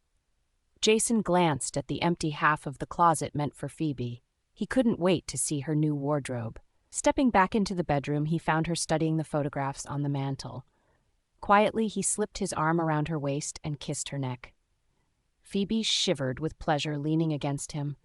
Her receptiveness had Lobo practically bursting as his chest rumbled with a growl. "What are you looking at, Angel?" "Just your family photos. You were such a cute kid." "I'm still cute, don't you think?" "Maybe." Jason growled, nipping her ear. Phoebe chuckled, loving the way he held her. We'll add to this soon enough. I can't wait to have pictures of you and the pups up here, and your parents.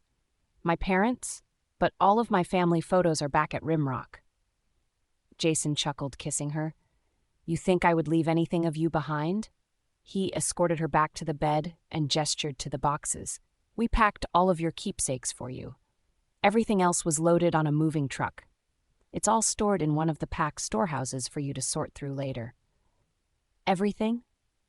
The entire contents of your cottage, all your father's books, the piano, everything.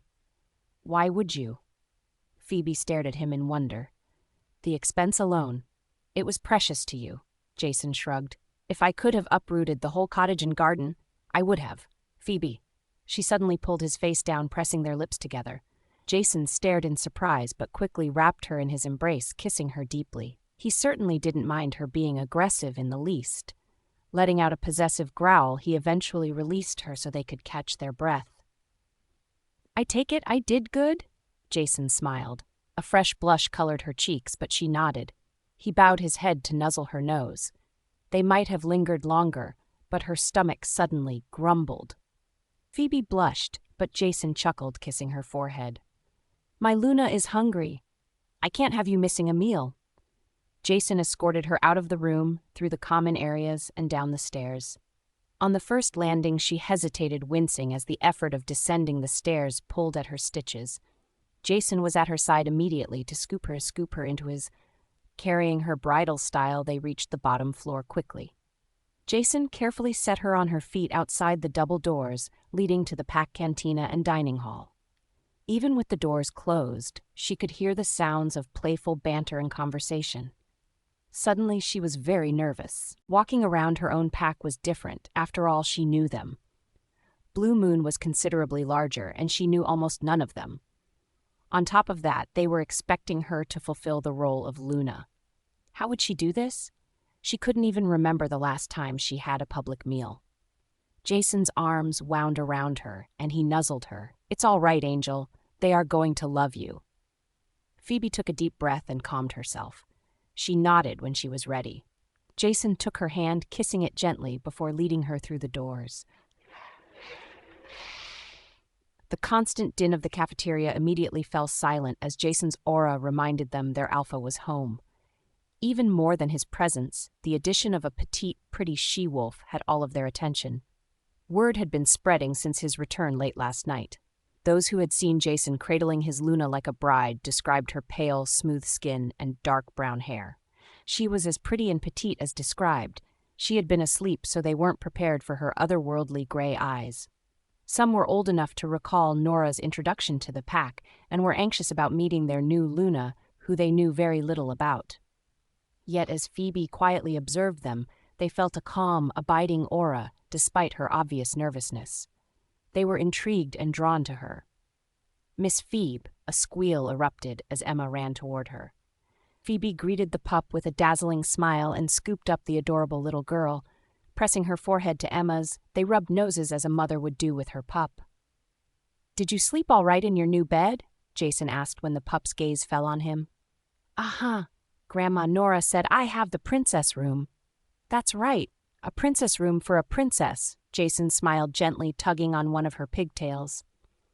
In fact, his mother had given Blake and Emma his and Lucille's childhood bedrooms, which were connected through a shared bath. Emma giggled shyly at him. It would take time for him to build a strong bond with the pups, but he would. This was the beginning of the family he and Phoebe would build together. Jason glanced at Phoebe to see her eyes shimmering. It seemed the surest way to hers and her wolf's heart was through the pups. Why don't you two head to the table? I'll grab us breakfast. Jason smiled, planting a kiss on Phoebe's temple. Phoebe blushed, but carried Emma to the table occupied by the pups, Luke and several she-wolves she had yet to meet. The pack continued to watch her, scrutinizing every movement she made as she set Emma down and sat next to her. Everyone, you'll have your chance to meet your Luna, so relax, Luke commanded over the pack link, reminding them of their manners. Good morning, Luna. Good morning. Phoebe blushed. That was not a title she would get used to quickly. Let me introduce you. This is former Luna Nora, my mate Mona, Gamma Ben and his mate, as well as your sister-in-law, Lucille. Phoebe smiled at them. Oh, my goddess, you are so pretty, Lucille squealed. Now I feel bad about joking my brother would end up with a hound. Lucille, language at the table, Nora said, making the pups giggle. Hello, my dear. Hello, Luna. Ah, Nora shook her head. That's your title now. Nora will be just fine. Why do you call Miss Phoebe Luna? Emma asked. Because she is my son's mate and he is Alpha, Nora explained. Oh, then are we supposed to call her Luna too? No. I think she and my son would prefer Mommy and Daddy once you are comfortable. Really? Emma bounced in her seat. We can really call them Mommy and Daddy? That's right, Princess, Jason said, returning with 2 heaping plates, one of which he set in front of Phoebe. With a free hand, he ruffed Blake's hair playfully before sitting beside Phoebe as she looked over the stack of Belgian waffles he brought. She gave him a questioning look, as one would have been more than enough. No arguments, Angel, Jason gently linked her. You're too thin and need to eat more than you do. Phoebe blushed as Mani agreed. After her rejection, she had lost her appetite, often skipping meals. Mani practically forced her to eat. She improved over the years, but Mani continued to complain she wasn't eating properly. You don't have to eat all of it, at least half, Jason encouraged. It wouldn't do her any good to eat too much too soon, but he was determined to gradually increase her meals. To her credit, she didn't argue, digging in to appease him. The others at the table shared amused looks. Luke had already given them a rundown about Phoebe's life with her old pack, including her rejection, so watching her eat brought them all comfort and hope. The meal fell into pleasant conversation as Mona, Nora, and Lucille described different aspects of the pack. Not surprisingly, Phoebe was particularly interested in the pup daycare. Also unsurprisingly, Lucille declared they would go shopping. Not today, Jason frowned. Oh, come on, brother. I haven't even gone on patrol yet. Jason glared at her. We're headed into town, not the woods. Lucille scoffed. Jason growled. This wasn't unexpected, but he hoped to show Phoebe around the pack house and give her time to acclimate before taking her out. It would also give him time to check on the pack's security. Just send Ben and a couple of warriors with us, Lucille sighed, unperturbed by his growl. As a family member, she had a certain amount of resistance to his alpha authority and aura unless he truly unleashed it. Children, Nora said, no fighting at the table. Blake and Emma snickered. Since waking in their new beds, they had been nervous about their surroundings. Nora was waiting for them when they emerged and immediately put them at ease, helping them settle in by unpacking and showing them around. She wasn't quite like Phoebe, but nearly as good.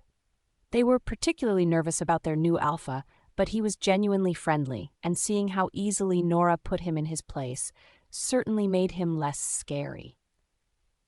Can't you do anything right? Their pleasant meal was interrupted by a clatter as a tall, blonde she-wolf tossed her plate on the floor in disgust.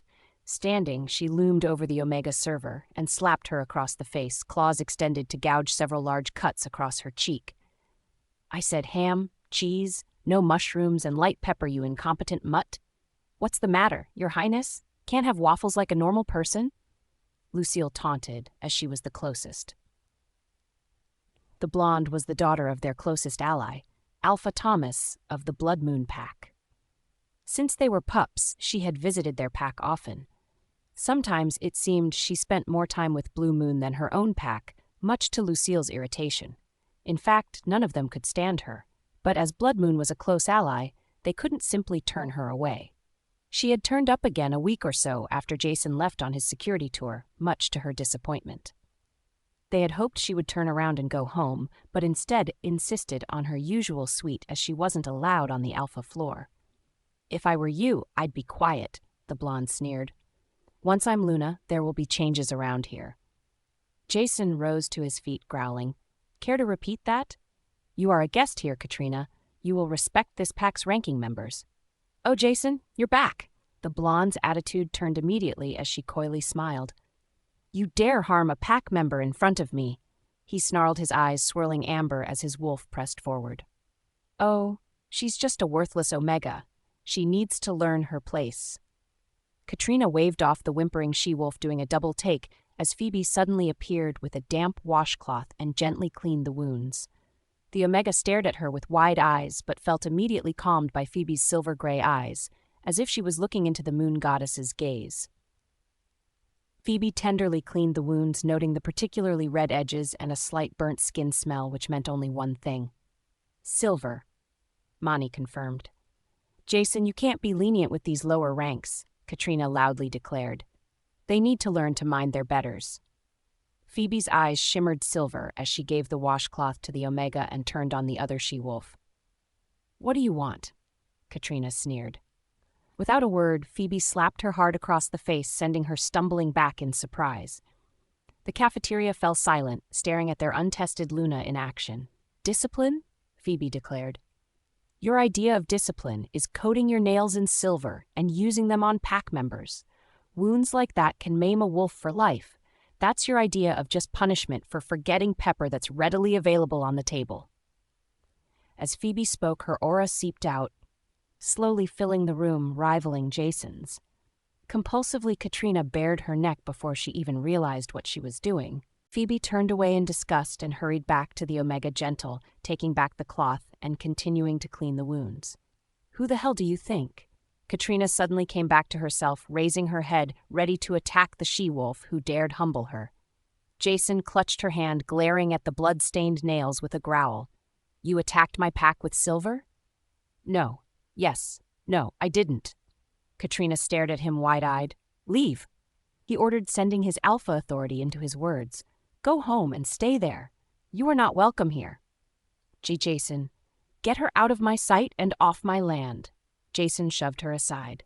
Luke and Ben were immediately on their feet and roughly escorted her to the door, linking pack members for a car and her things. On their way out, they passed Noah and Bridget on a tour of the pack house. Oh, Bridget, Phoebe eagerly called her over. Do you have any balm with you? Why?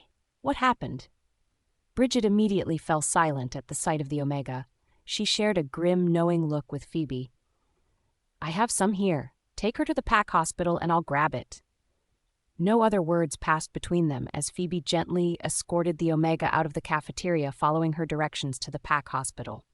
Jason followed, curious about what she planned. Lucille, Nora, and the others also trailed behind. Reaching the hospital, Phoebe looked at the nurses. We need to examine room, please. A quiet one. They hesitated at her request but complied under Jason's scrutiny. Phoebe sat the Omega down and continued to clean her wounds, knowing the cool water helped ease the burning sensation of silver. Alpha, the doctor arrived. She was a pretty she-wolf with an air of authority even Jason couldn't dare overrule when it came to medical procedure and knowledge. Dr. Evans, Jason acknowledged, not taking his gaze off his mate. What happened? Dr. Helen Evans looked in on the exam room and saw the strange she-wolf nursing an injured Omega. Who's that? My mate. Helen blinked surprise, looking at her Alpha with wide eyes. Like everyone else, she heard the rumors, but she hadn't expected to see her new Luna calmly cleaning wounds while she chatted with the injured Omega. What's your name? Phoebe asked, trying to take the young she-wolf's attention away from the injury. Shannon. That's a beautiful name. Her name is Phoebe, Jason told the doctor, watching his mate. Apparently, Katrina used silver to scratch the Omega's face. The cut looks pretty deep. Oh dear, Helen shook her head, looking again at the unfortunate Omega. Werewolves had amazing regenerative capabilities, but silver wounds were the exception. For them, silver acted like a caustic agent, causing chemical burns and slowed their natural regenerative abilities. Wounds caused by silver never healed properly and were guaranteed to scar. While a silver wound could be seen as a badge of honor for a warrior, for a young, unmated she-wolf being maimed for life was a daunting prospect. I got it, Bridget announced, scooting past their audience. Oh, pardon me, doctor. Helen nodded, having already been introduced to the new prospective nurse. She had conducted an informal interview and was impressed by Bridget's herbal knowledge and medical skill. She didn't interfere with Bridget as she took Phoebe's place and began to treat the Omega. This would certainly be a good practical test. First, Bridget used Novocaine to deaden the pain and stitched the worst of the wounds closed. The bleeding had all but stopped, making it easy to work. Before bandaging, she opened a small canister and generously smeared the yellowish balm over the wounds. "There, I'll need to see you in a couple days to check on the healing and reapply the balm," Bridget said. "All right." The Omega nodded, fighting tears. "How bad is it going to scar?" "It's too soon to tell, but I think we'll be able to avoid scarring completely." "Really?" Bridget smiled encouragement. "Try to keep the bandage dry." "Okay, thank you." "Luna, thank you." "Of course," Phoebe smiled. They saw the hopeful Omega off, and Phoebe suddenly found herself wrapped in Jason's protective embrace. He nuzzled her, whispering, "You were amazing." She blushed, noticing he wasn't alone. Nora, Lucille, Mona, the pups, as well as Luke and Ben had joined them, along with Noah, who had followed his mate. "Not bad," Helen nodded to Bridget after she tossed her gloves and washed up, "but it would be wise not to get the patient's hopes too high." "Sorry?" "Silver wounds scar pretty badly no matter how well they are treated," Helen said. "I know, that's why I used this," Bridget said, giving her the container of balm. "What's this?" "It's a healing salve. It helps silver wounds heal and prevents scarring." "What?" Bridget jumped as everyone exclaimed in one voice. She stared from one to another before sharing a look with Phoebe, who seemed equally startled. "How? Where did this come from?" Helen asked. "We made it," Bridget said, nodding to Phoebe. "We?" Jason stared at Phoebe. "Bridget did all the work. We just used my kitchen to mix and experiment," Phoebe explained with a shrug. "I'm going to need more information than that," Helen said. "Well," Bridget hesitated. "Should they tell? The Luna of our former pack also liked to paint silver on her nails," Phoebe explained. Anyone who upset her was at risk of suffering at her hands, so these kinds of wounds were pretty common. Bridget had the idea of creating a healing balm, but the pack doctor thought it was a waste of time and refused to let her use the lab, so we used my kitchen. My herb garden was also pretty extensive, so it made a good place to experiment. "And it works?" "Of course. It speeds healing and prevents scarring," Bridget nodded. "We had plenty of opportunities to test it, unfortunately." "Do you have proof?" Helen said. "Well, I used it on Phoebe's leg a couple days ago," Bridget said. She had been caught in a silver-laced trap. Everyone looked at Phoebe, who leaned against Jason, suddenly nervous. "Luna, you were injured?" Helen asked. Jason sucked in a breath. "She was. There was a rogue attack while I was at her former pack. The Rimrock Pack used silver traps, and Phoebe's leg was caught in one. I stitched them and used the balm before applying bandages," Bridget said. "I see. Luna, I think I should examine your injuries." "We should change the bandages, too," Bridget added. Phoebe nodded. Taking the Omega's place, she carefully rolled up the pants leg and sat back as Bridget carefully undid the wrapping and exposed the rather gruesome wounds. Jason squeezed her hand, growling at the sight. He bowed his head to hers, not wanting to affect the doctor and nurse trying to help her. "And these were inflicted by silver traps?" Helen asked. "Is it bad?" Lucille asked, biting her lip at the rather angry-looking wounds that were still raw and healing. "Actually, I've never seen silver wounds heal so quickly. We can already remove these stitches here and here. I don't see any signs of infection or disease. There is very little redness, despite how deep these are. They shouldn't scar at all." Helen picked up the canister of balm, opening it and sniffing. And you can make more?" "As long as I have the ingredients," Bridget nodded. "A few are hard to find in large quantities, but most are common enough." "And your pack never applied for a patent?" Helen asked. "We didn't even think about it." Bridget looked at Phoebe. "We were just looking to help our fellow pack members." "And you made it yourselves, no help from anyone?" Nora asked. Phoebe and Bridget nodded. Helen and Nora looked at Jason with knowing gazes. Much like with the human patent process, werewolves had their own. Whether a pack applied for one was at the discretion of the alpha and required rather extensive paperwork, including a complete history of how the product was created and any testing that was done to prove its use and effectiveness. When it came to certain technological advances, they could choose not to file and keep the technology secret. However, if it was stolen or copied, the pack could not seek legal compensation. However, with medical advances that could benefit the whole of werewolf kind, applying for a patent allowed a pack to make the discovery public as well as control production and distribution, which would also net the pack a tidy profit, depending on how the pack chose to market and sell it.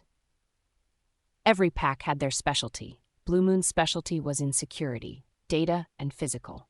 They had several computer security programs as well as offered trained security personnel for traveling dignitaries. Anyone would apply to the pack for a security detail, but would also have to sign a waiver that if they engaged in activities against the pack's standards, protection was null and void. Wolf packs operated outside human law, adhering to their own moral standards, standards which could vary significantly from pack to pack. Treaties with human authorities granted packs the same legal rights as independent nations, as well as ensuring friendly trade and fair conduct. Given Blue Moon's ancient origins, they were not only respected among wolf communities, but treated as an authority by human officials as well, which meant their services were highly sought after.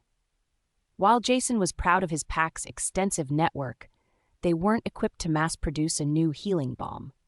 However, other packs certainly were, and if a patent was approved, they could make a deal with another pack to produce it.